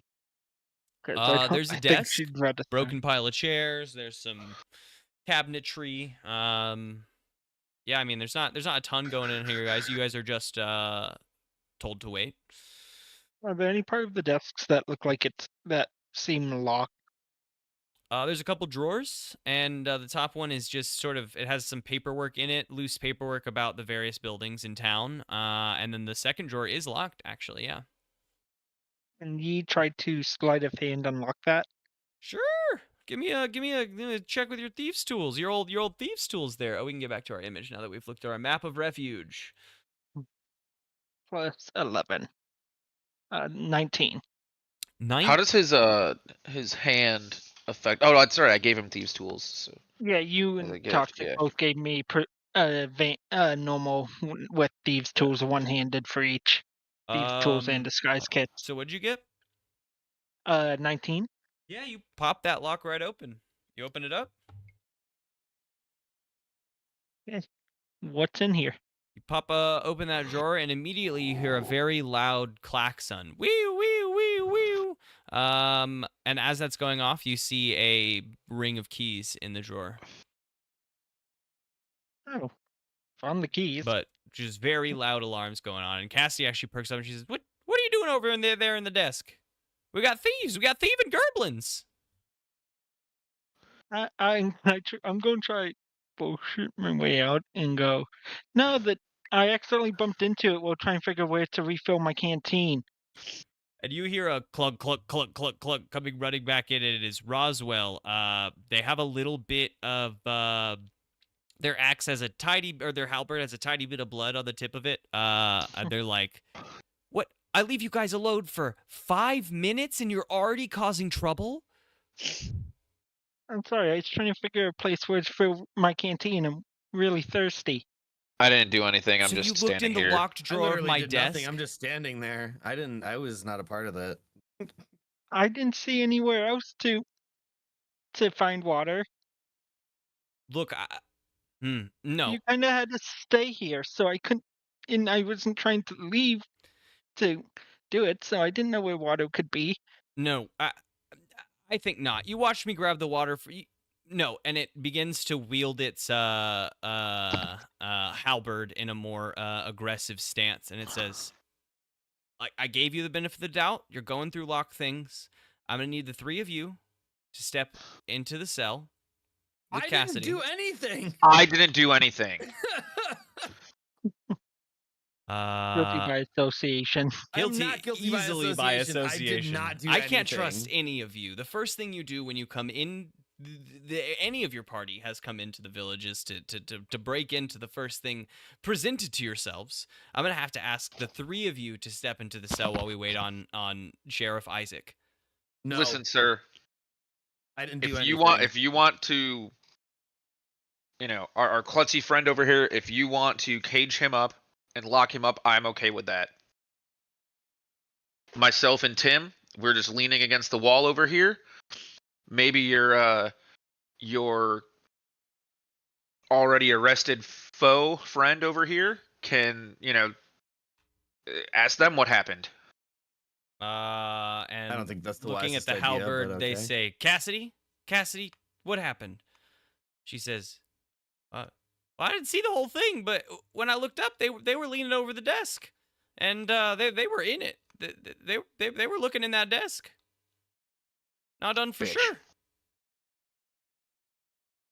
And Roswell says, I definitely. Well, Well, I'm back here now, and I can't trust any of you to leave. That's I'm for damn annoyed. sure. I'm very annoyed right now.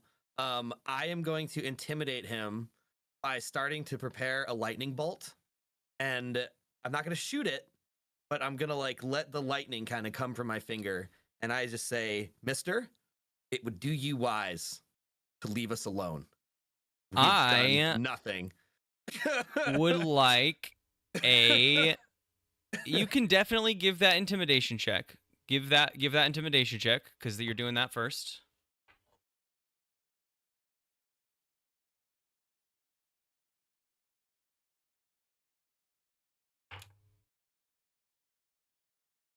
$14. Actually, it should be more. It should be 15. And then I need you to give me an insight check following that. An insight check following that, huh? Well, the insight check was terrible, but the intimidation is 14. Insight check is 4. It plants its foot in the ground and breaks some of the floorboard, and when it does that, the goo, the red goo in all of its joints begins to bulk up, and the whole armor sort of flexes, and this thing increases in size by going from a larger medium creature to over a large medium, increasing in size physically. And some of those joints, there's these little tendrils of red clay kind of wiggling about. And it says, now for sure, I'm going to need the three of you in the cell. No. We're going to roll initiative. We're going to roll initiative. Oh, 5. 19. 9. Although technically I did have a lightning bolt prepared. You do for sure have a lightning bolt prepared, and I will give us a dexterity off to see who, because I will say that basically Roswell is surprise attacking, but because you have yours prepared, I'm going to do a dex off to see who goes faster, because Roswell is coming at you faster than you. Like you said no, and it was already in the air. Okay. So dex off. Come on. Come on, high roll. 19. All right. Lightning bolt. Cast it. He's gonna take 8d6. This is the 8d6. I think Well, he gets a save still, right? It's a dex save, yeah. Okay. 18. He still takes half damage. I think it's 86. We are yeah.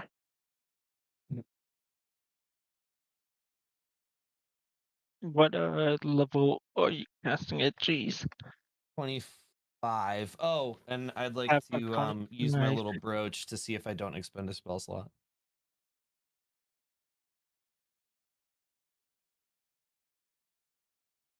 I do expend a spell. Okay. And that's 25 he damage takes after 12 half, or he takes damage? 12. Okay. He takes 25 is not halved. Yeah, so he takes 12. That Okay. lightning hits the armor. I'm gonna say it blasts off the shoulder pauldron, revealing just like a earthy skin underneath. It lands next to, like, within 5 feet of the two of you. And you are not too far away, not more than 15 feet away, that's for sure. And it is going to burst clay outwards and attempt to engulf the three of you in this clay. So I need dexterity saving throws from all of you. This is not a spell or anything, is it? It is not a spell. It is a 16. like racial feature or 23. whatever, an action. I heard that's the wrong 23 one. from Yi. Ignore that. 16 from Buddha. Okay. Korik. 16 from Tim. Okay. Korik and Tim, you are awash in this red clay and pressed back up and over the wall, and you are not just like pressed to it with like a band of clay, you are like fully engulfed to the wall. Was there anything in this room In that was clay. flammable? Because a part of lightning bolt is it makes objects flammable on fire. So he would now have a fire to worry about. As Sure. We can say that it went right through him and it hit the wall and tore through that, and the sheriff's office is on fire. Isn't this whole building wood? Yeah. You guys are. I mean, it's Right, wood we're and gonna burn down the steel new like fucking town. shingles, but you guys are. Yeah. Cool. Yeah. And, you know, when clay is like turned to heat, doesn't it like eventually, you know, break, Harden? and then you can break it easier? I would agree with that, but one, that heat would have to be high, and two, you guys can't breathe in the meantime, so we'll have to deal with all of those things as a stack. But we are going to go into the initiative order. It is Yi's turn first, now that the surprise rounds are over. You need 200 Fahrenheit for to brittle it. I would say that a building fire gets above 200 degrees Fahrenheit, no doubt. I would not doubt that this red clay could be scorched by this, although it does come from a very like scorched desert already. So I think that there's levels to this that I'm willing to play in as we go turn by turn. So I was just looking for a way to free myself. That's all. Oh, 100%. No, Roswell turns to Yi. Talking's a free action, right? And it's gonna say, "Stand down. I didn't want to get violent. I just wanted the town safe. Now you've lit us on fire." In the cell. You get in the cell and I'll free your friends. You promise? All I want is the town's safety. You throwing mud everywhere is also not making town safe. From outsiders that have only broken into things and refused to follow any sort of safety that I've attempted to put in place? Absolutely. This is my job. Only one of them broke in. You literally didn't take you our word for it. Can't breathe, nor can you speak. Ye will go into the cell because he's not fighting this guy alone. Great. Roswell is going to spend his turn, basically is going to cleave down that wall and kick it, and the whole flaming wall is going to come off of the building and fall into the main thoroughfare. So now that wall is just burning off, and he like even shaves a little bit off the roof so they don't have to build the whole building again. But yes, the two of you now give me strength saving throws at the ends of your turn. Fuck.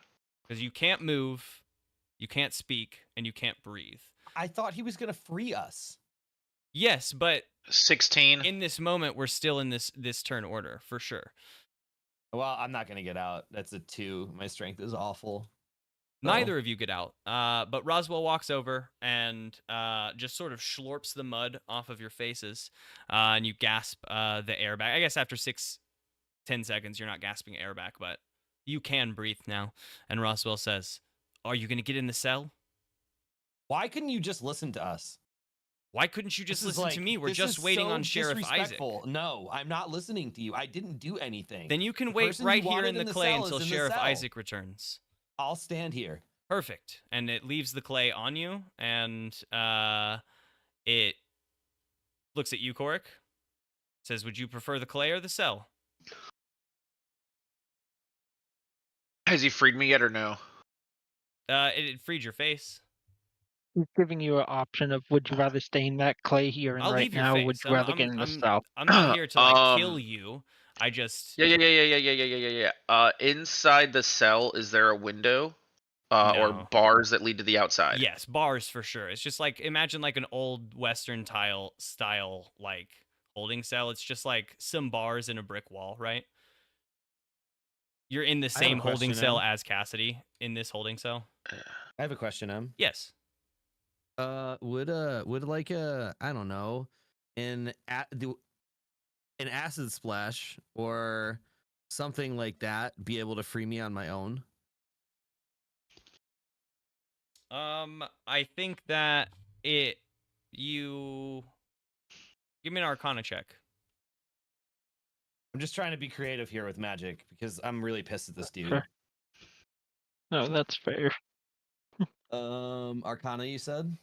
Yeah.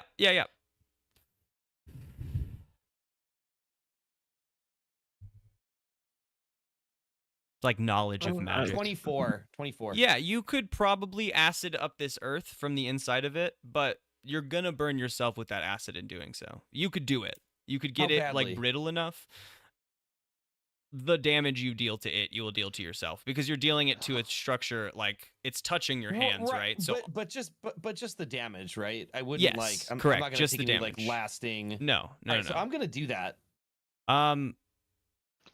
Okay. I will go in the cell. Okay, so it begins to take the clay off of Korik. Roll that acid damage. I'm not letting you fucking hit me with acid, dickbag. I'm trying to get myself out. I'm not trying to get you out. I have a plan. Well, that's great that you have a plan. You don't need any sort of like test rolls. You can just full roll damage because you're just doing it on something you're touching. 3 acid damage. 3 acid damage. You begin to crack it. You feel it like dry up and crack on it cracks up your hands a little bit, but it also cracks up that stone. You're gonna need some more damage, you know. That's fine. But- I'd like to spend a sorcery point and do it again. Okay.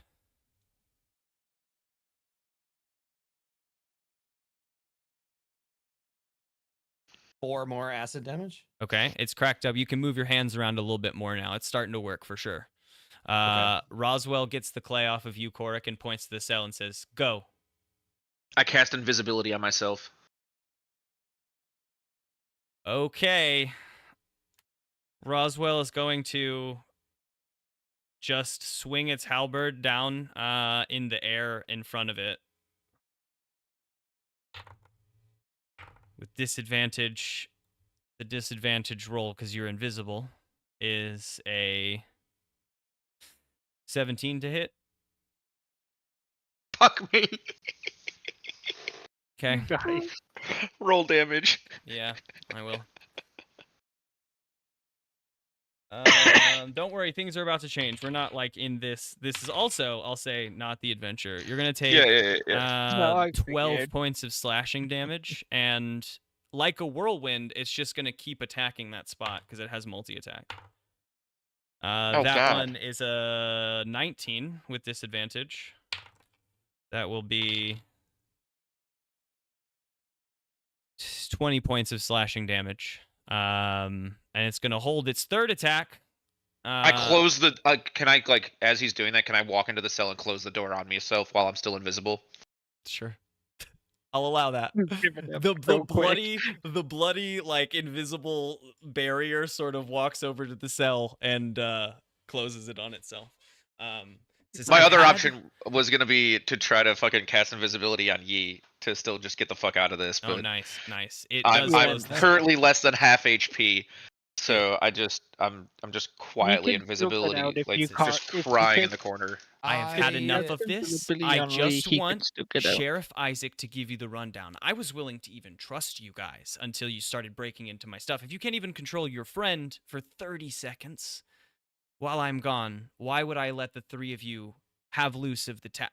And as he says that, there is a rumble, and you hear the building shake a little bit. There's a sound of some cracking underground, like the beginnings of an earthquake, right? And you hear buildings, the sound of like breaking glass from outside. And Roswell looks around at the three of you, checks that the cell is locked, and says, "Just please don't do anything else. I don't want to have That's to why kill you could you use for no our fucking help." reason." And it looks at you in the clay, Tim, and says, "Just please, please just stay here." And it runs out of the room. Well, obviously, I'm going to continue to Yeah, set for sure. myself For sure. out. Do your thing. Did he actually lock the cell when he left, or did he? Oh, I just closed it. I don't know if it's an automatic He- locking cell. He Five. did a thing to make sure it was locked. Okay. 5? Yep. Yeah, you've cleared enough of a hole. Give me a strength check now with advantage. Or strength. Yeah, strength check with advantage. Can I send my pet snake out and see through its eyes to see what's going on out there? That was terrible. Yeah. Oh my god, dude. Oh jeez. It's a 5. My strength is awful. You are beginning to you're not fully broken open on this rock, but you're like clearing your way out. This is easy for you. The snake comes out of the cell and goes outside. What the snake sees is that some of these buildings have begun to collapse. It seems like a little earthquake did pass through this area.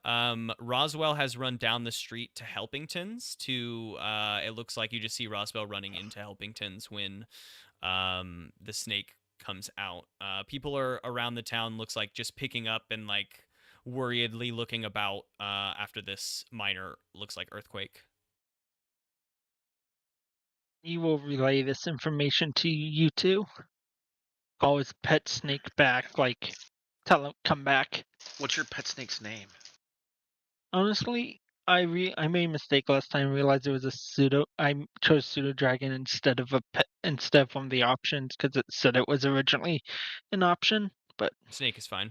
Huh. Yeah, I mean, quickly. after 5-ish more minutes, as long as you guys in the cell aren't doing anything, Tim, you're able to like push yourself out of that clay. Yeah, I'm gonna stop casting acid splash. My whole point was Right. to just like free myself. Yeah, and you've It'll made that be possible. It'll be a fiend, and its name shall be. What do you want to do now that you're out and your allies are in the cell? Is there something specific you want to do, or do you want to wait like Roswell told you to? Can I find the keys? They're in that bottom drawer. But Did he last shut time and you lock opened the it, door? it made a loud noise. It just was it. Did it make a noise because we specifically opened it, or? That's what it Like- seemed like. Yes, as soon as you opened it, it made a noise. Last time it was Okay. opened, it made a loud alarm. What's this desk made out of? Wood, driftwood. It's like not incredibly sturdy. Are you going to try to start a fire again? No, I was actually going to try to just make a hole using a spell of some type. so that I don't have to open the drawer and I can just get in the drawer without opening it. Nice. My theory is that it's only when the door is open, and it's not if it's breached also. That's my theory. You have an idea about how to do which spell?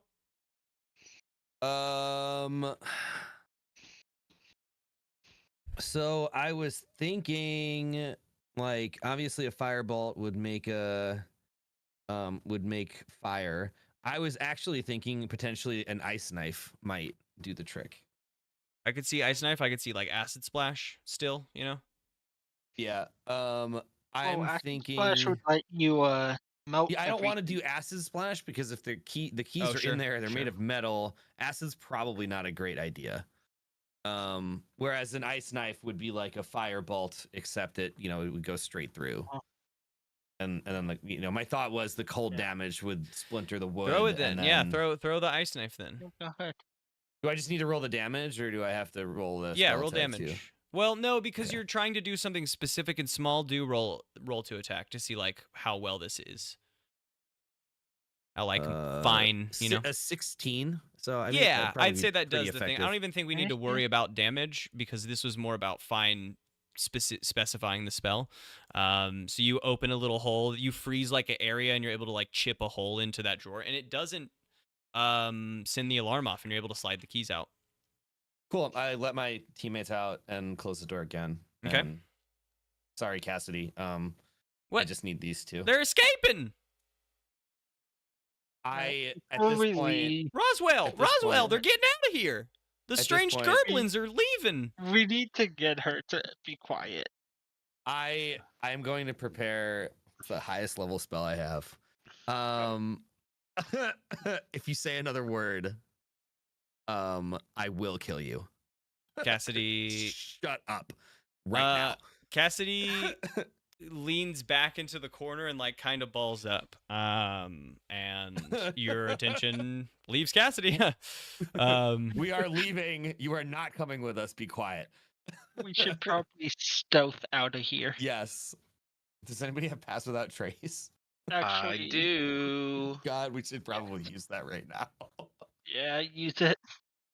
Okay, you guys pass out of here without trace. I'm not going to worry about stealth checks at the moment. You guys just Alright. exit. Where do Yeah. you guys go exiting this? You know that Roswell is down in house number 4, basically, like down near the gate at Helpington's.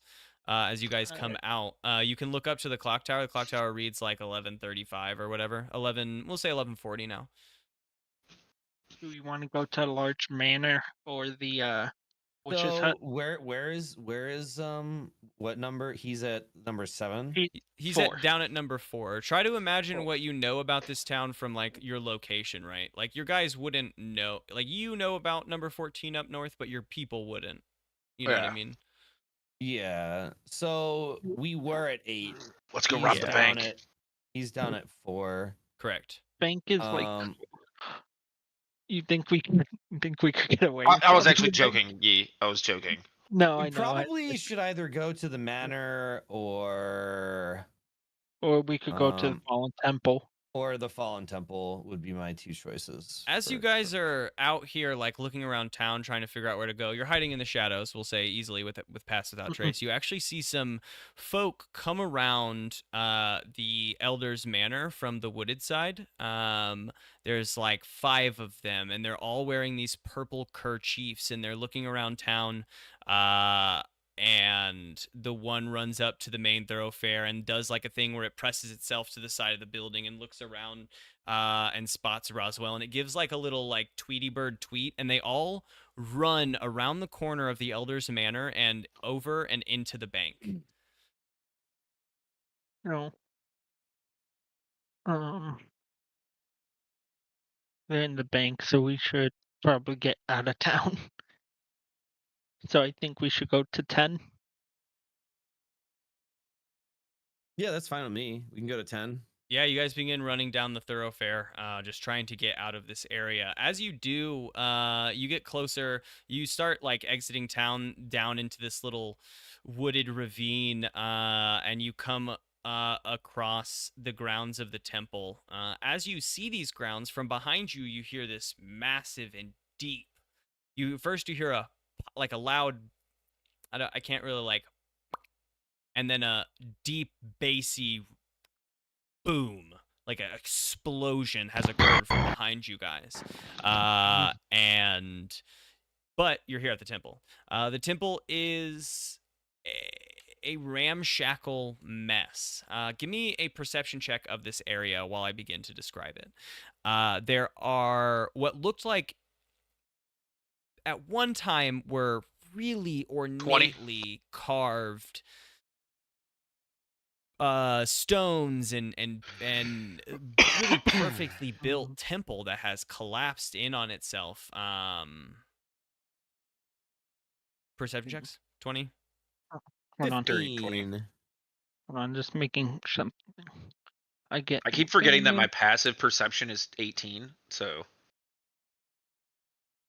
Second one is a 6. Hold on, let me make sure the in the snake perception pass is a 10. Korik, you know for a fact, like looking at this temple was not blowed up like Cassidy said. Being here in the evidence is very clear Cassidy did not blow up this temple because this thing is fallen due to age, very clearly, like neglect and age over thousands and thousands of years, not just blowed up days ago like Cassidy is in jail for.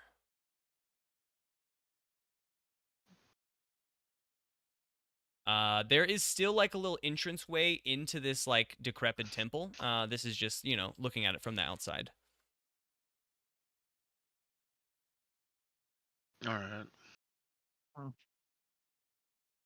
That's without trace. Lasts like an hour, doesn't it?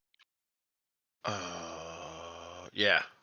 Yeah, you guys are safe. So we still have and you're far enough away from town. It probably took you like 3 minutes to walk out here, so you're like decently enough away from town. I just want to confirm that it lasted an hour. Do we? I guess ye will head in. Yeah. You head into the temple. There's this like serene sense of silence that falls over you.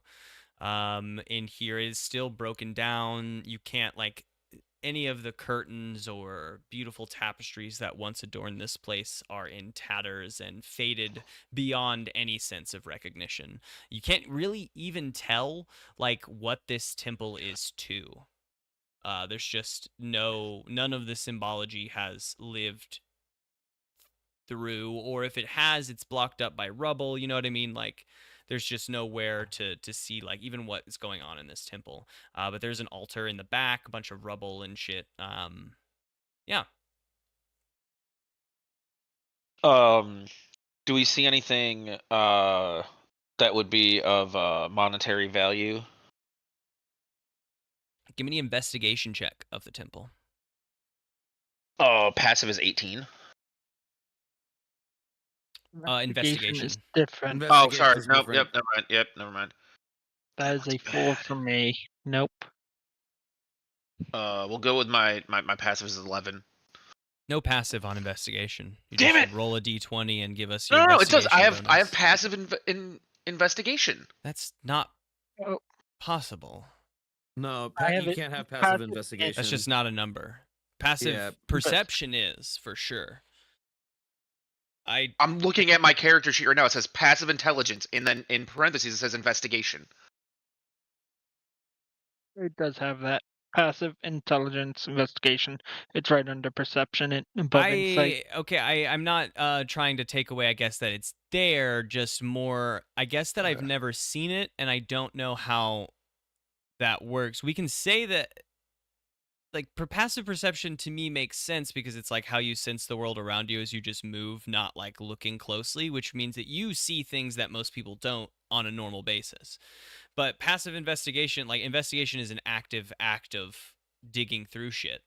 So I just don't know how narratively a passive investigation works. I'm down for an 11. An 11 is fine. We know 11 is like a mid-roll anyway. I'm just like it's exactly like perception. I looked it up. Okay. All right. I'll take it. Yeah, because I You- looked it up and it says passives are calculated as 10 plus the skill modifier. Yeah. I mean, if you don't want to run it, No. then we don't run it. I'll I just accept it like for I have no sure idea, for now, but so it's we just can on my continue. sheet. So But for overall passives are like the things that I will point out to you guys without having you roll, which is why like a lot of times for perception checks I don't even have you guys roll because Korik is on your team and your passive perception is so fucking high that like you're yeah, probably gonna roll lower right. than your passive. So I just give you guys Yeah. more stuff. Um, Well then, all right. Then I rolled a 3. okay. I mean 11 is still low. But even with that, what was everyone else's? Sorry. Oh, 4. I need to make an investigation check. Yeah, of the temple. If you want, you don't have to. You can just take in the space and be here. Mine is a Yep. 18. Interesting. You know what? Actually, I like that you say you're using your passive. So I'll take this as because I can actually I'll narratively put this in for that exact reason. You guys are peeking through the temple for a little bit of time. You're taking your time to not disrupt too much of the temple. Tim, I'll give you with your 18 what you find is a small under some rocks you find a small necklace. It is a bronze circle, like small bronze band. It's all bent and twisted and shit, but you can tell at one time it was like a perfect circle. On the inside there's this little bronze wire that has been busted and is kind of frayed out to the side, but it is still holding in place this little silver needle.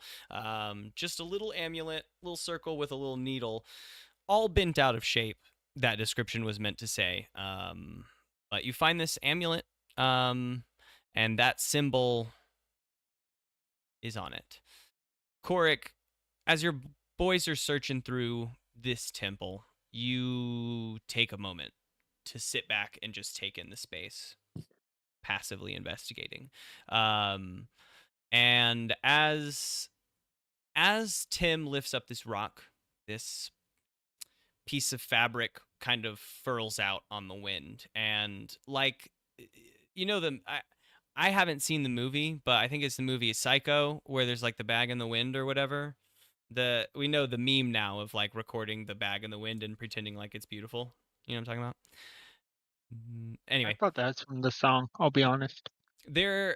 there's an old movie, maybe not Psycho. There's a very specific old movie where they recorded like a bag in the wind, and it was this very beautiful moment with the background score, but it's just a plastic bag floating in the wind. And I'm embarrassing myself when I probably said Psycho, but it's an old movie. Now it's a meme for us because we've not seen the movie, but now it seems like it was a missed reference entirely. So we'll just talk about how beautiful this piece of fabric is floating in the wind. You see it catch a sunbeam, and you're wowed by this for a brief moment as your allies are digging about the church. And you continue to watch it as it floats on the breeze out the door of the church.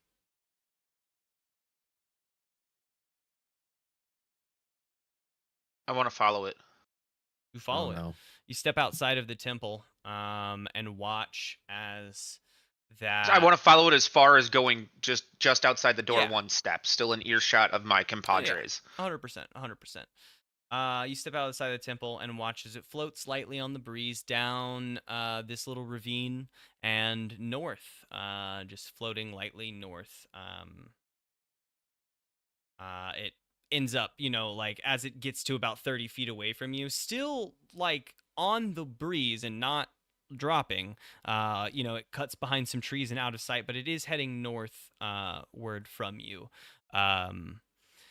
And you're watching the site, and you're just kind of caught up in the moment as you hear the rock shifting behind you, your allies digging through the thing, and you hear from the town, you can see some smoke rising, imagining from that explosion that did occur, and looking back, you can tell that is definitely from the bank. There's people running about. You see the figures down the road running about, right? And the clock begins chiming. It's noon. It chimes once, and they're all running around, and it keeps chiming, chimes. And as it hits its 11th chime, there is another rumble beneath the earth. You feel like shooken in this moment. All of you feel shooken in this moment, just as you basically grab this amulet, Tim. Ye, as you haven't found much, but you're digging under shit.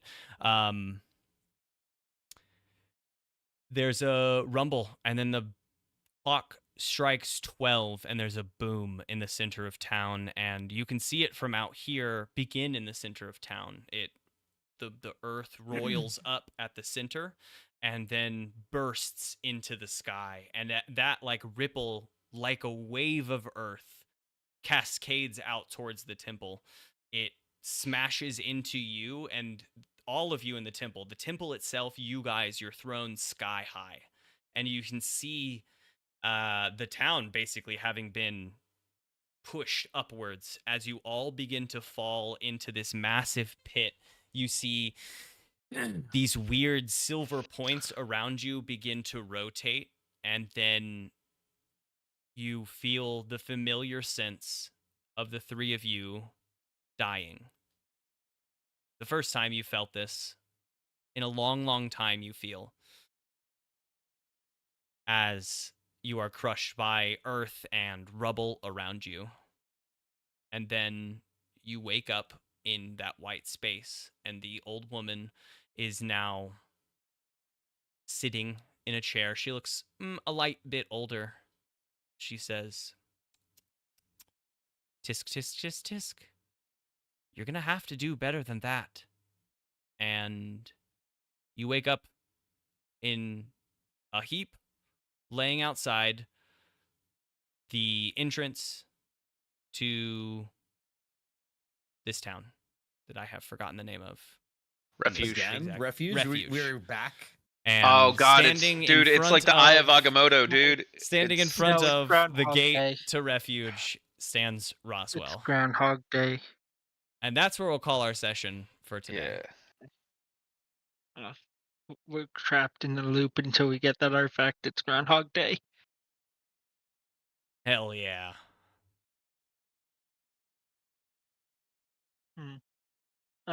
Question before then: does Tim Hell still have the bracelet? Hell yeah. The amulet, Yeah. as we wake up, no. Okay. Fuck. When we like die and reincarnate, does that count as a long rest? Technically, if we're restarting on when we got there, we did start after a long rest. Well, my thought is you didn't because you fought the purple worms. So if you could at all recall where you were at the end of the purple worm fight, because that is the only thing you did before you were fired through. So we're going right back before that. We're going to the purple worm fight. No, you're going No, to the no, we're moment back at after the purple worm entrance fight. of the town. Yeah. Well, that's what I'm saying. Yes, like, yeah, so yeah, we're yeah. going to our status of right after the purple worm Correct. fight. Yes, yeah, correct. Yeah. Perfect. I just gained 40 hit points back. So yeah, now mark that down for like spell usage and stuff. You'll always get whatever spells back. So like toxic, your lightning bolt, all your spells are don't back. have anything. Except for your one use of burning hands, unless you got that back from your thing. No, that would be one first level spell, but it's cast at 5th level because I used my thing. Okay. And then all of you, or most of you, took a light amount of damage, but that is not like integral. But like mark this. I didn't take any from the fucking purple the worms. So I took only 3 damage. Perfect. Then mark this as like the character sheet so that each time my goal and the goal of this arc, just to like lay some mechanical approaches for this. One, check out that map. Make sure that you use that map to move forward. This is going to be a little bit more of an investigative arc because you guys got to find the problem. You guys got to figure out like what's going on, get to the bottom of whatever mystery approaches you. There's things happening in town. And what we will set up is sort of a marking system for good loops for you guys. The goal isn't every session be a loop. We can smash through loops if we want, you know what I mean? We know that we have 11 to noon. kind of style. Exactly. So if you guys get to a checkpoint, like in that run, if there's a point you want to go back to, tell me, and we can just start our run there. But now knowing what you guys know, I imagine that taking it from the start would be ideal. Yeah. So you can develop your loops out and like then leap off of any save point after you die. You said that the clock started chiming at 12 o'clock. It did its new, you know, it how at It's noon chimes, and then on its 11th ring. Got it. is when the cataclysm It began, reset. like the moment of the cataclysm beginning. Yeah. So we have about 50 minutes. No, you have 1 hour. 1 4 hour till we die. Yeah, just like at noon it dings 12 times. And that is Okay, just so we have an hour for each loop. Yeah. And that is Well, not of Sorry, I was playtime. only saying that because you said when we got to the sheriff's office, it was like quarter after. So Oh, yeah. When you got to the sheriff's office on that loop, it was So 11, I was 10. Yeah, so I was just like, damn, I didn't think it took a full 15 minutes to go by there. I was thinking maybe like 5 minutes to fight this. Yeah, so all right. So it just resets to the exact hour. Got it. Yeah, to 11 if we want to hit the beginning. At this point, you guys could say like, moving into the sheriff's office, I'll take 11:10 and we can start in the sheriff's office, right? I want to start right back over when we go talk to that figure right away. No, exactly. That's like the fun of this is like you can redo conversations. Obviously not right away. You have to wait till the end of a loop, but you can like take them again and take different approaches to things, or however you want to take them. You can just try to beat them up again too. You figure a way around like getting brought to the sheriff's office. On that note, I think insight checks were failed. Roswell is a fucking monster. Yeah. Dude, he fucked me up. And he pulled his third attack, I'll say. Because again, his goal is not to kill. But he could have possibly killed me. Monster. So don't worry, you would have revived next. He's just there to be deputy. Maybe not. Yeah. So that's the fun of this arc is like taking it hour by hour. We can do like as we go, some hours will be very fast, right? We'll be like, you know what, I want to go through this hour really quick to do one thing to see how something works, right? And then we can take it again. We can find save points.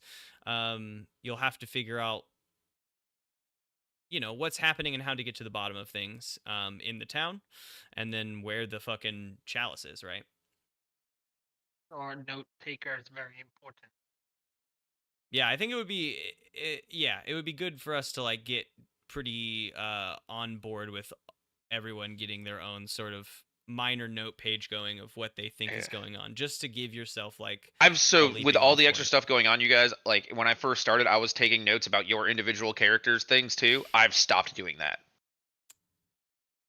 Yeah. So like I've focused more on my character and the main story. So if you guys have things, I'm not writing that shit down. Yeah. So yeah. No, I main story broad strokes is good because like as we like learn anything happening, we can always talk about it as a team. But it's just that way we know our approaches to things. I love this arc. This little repeating hour is done so beautifully, and as long as I can stick somewhat to it, it's such a good arc. Groundhog Day us. Wow. Well, now I guess it's good. It's a good arc to listen to. Now you guys are in it, so it's totally up to you, like what you do with it. We've set up the stage. The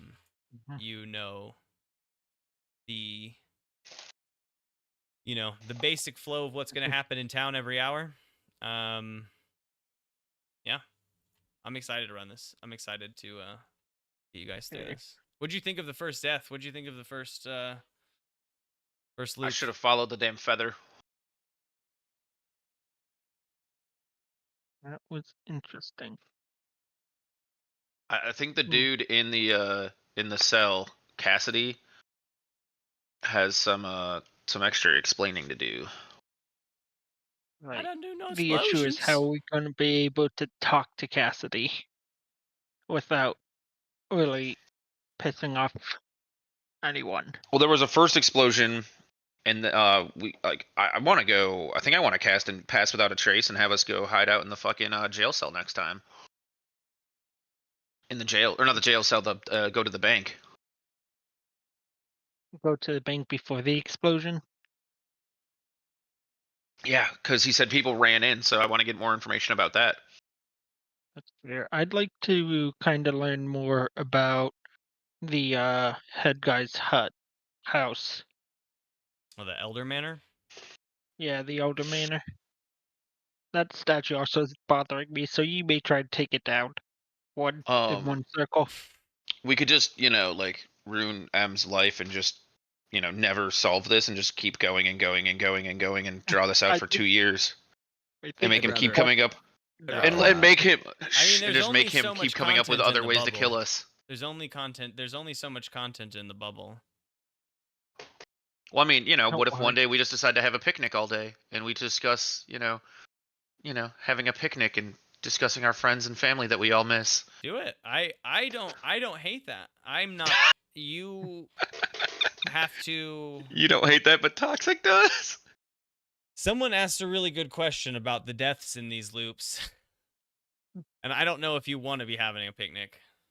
Yeah. I'm sure there's like a timer, like of how many we can have before we die, or something permanently affects us, and I, start sprouting fucking if it's by the butterflies out of the thorns in my ass.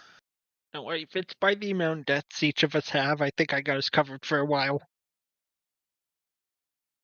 I don't know if you guys want 93 loops. What if it's based on 100 and then you subtract it? And that's how many you have, Yi? No, so you'd have 7. I sent M my 93 death list, and he was He typed up 93 deaths and sent them to me. Are you fucking serious? I am. Yeah, he told me he was doing it during stream last night. Yeah. Yeah. That's or the other night, not last night. It would have been Saturday night. I'm like, you streamed last night, dude? Oh my god, that was such a long day. Saturday. Literally. So were a couple of them like a stupidity death? A lot. I mean, it's literally 93 different deaths. So like, some of them are really dumb. Some of them are funny. Like I was laughing pretty hard at some of them, especially your flow on some of them. There was there was a lot about not knowing how to swim, and then there was one like deep in the list that was like learned how to swim and met an octopus, and that was the whole thing. And I was like cackling at that one. There's like a bunch of different ones. It's just like I'll tell you all one of them. It's like a real fucking story to his deaths. I did like my favorite. I think is the train. Hold on. Yeah, I went from here's 3 of them in order. Tried to tame a tiger. Tried to tame a cat. Tried to tame a cheetah. Tried to tame a house cat. And you died to a fucking house cat. There's like a story to each I thought of, and I was like, you know what? This seems funny in order. Let's do it there. I love that.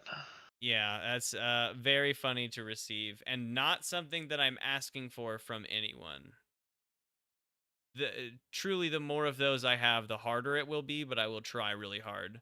I don't know that I'm going to be able to make his 93 deaths come true, but we'll see what happens. It's interesting that he sent it anyway. I was cackling pretty hard that he sent me 93 one of my deaths is just he hugged the cactus. It's just crazy. Anyway, we'll be back again next time. Elite, enjoy the rest of your vacation. Thank you for being able to pull a session out. Thank you as always. Happy New Year, everyone. Happy New Year, everyone. Happy New Year. Thanks. And we'll definitely have to figure out a new session for the new year. Yes, absolutely. Next time we'll come back and do Loop 2. Catch you guys later. Bye.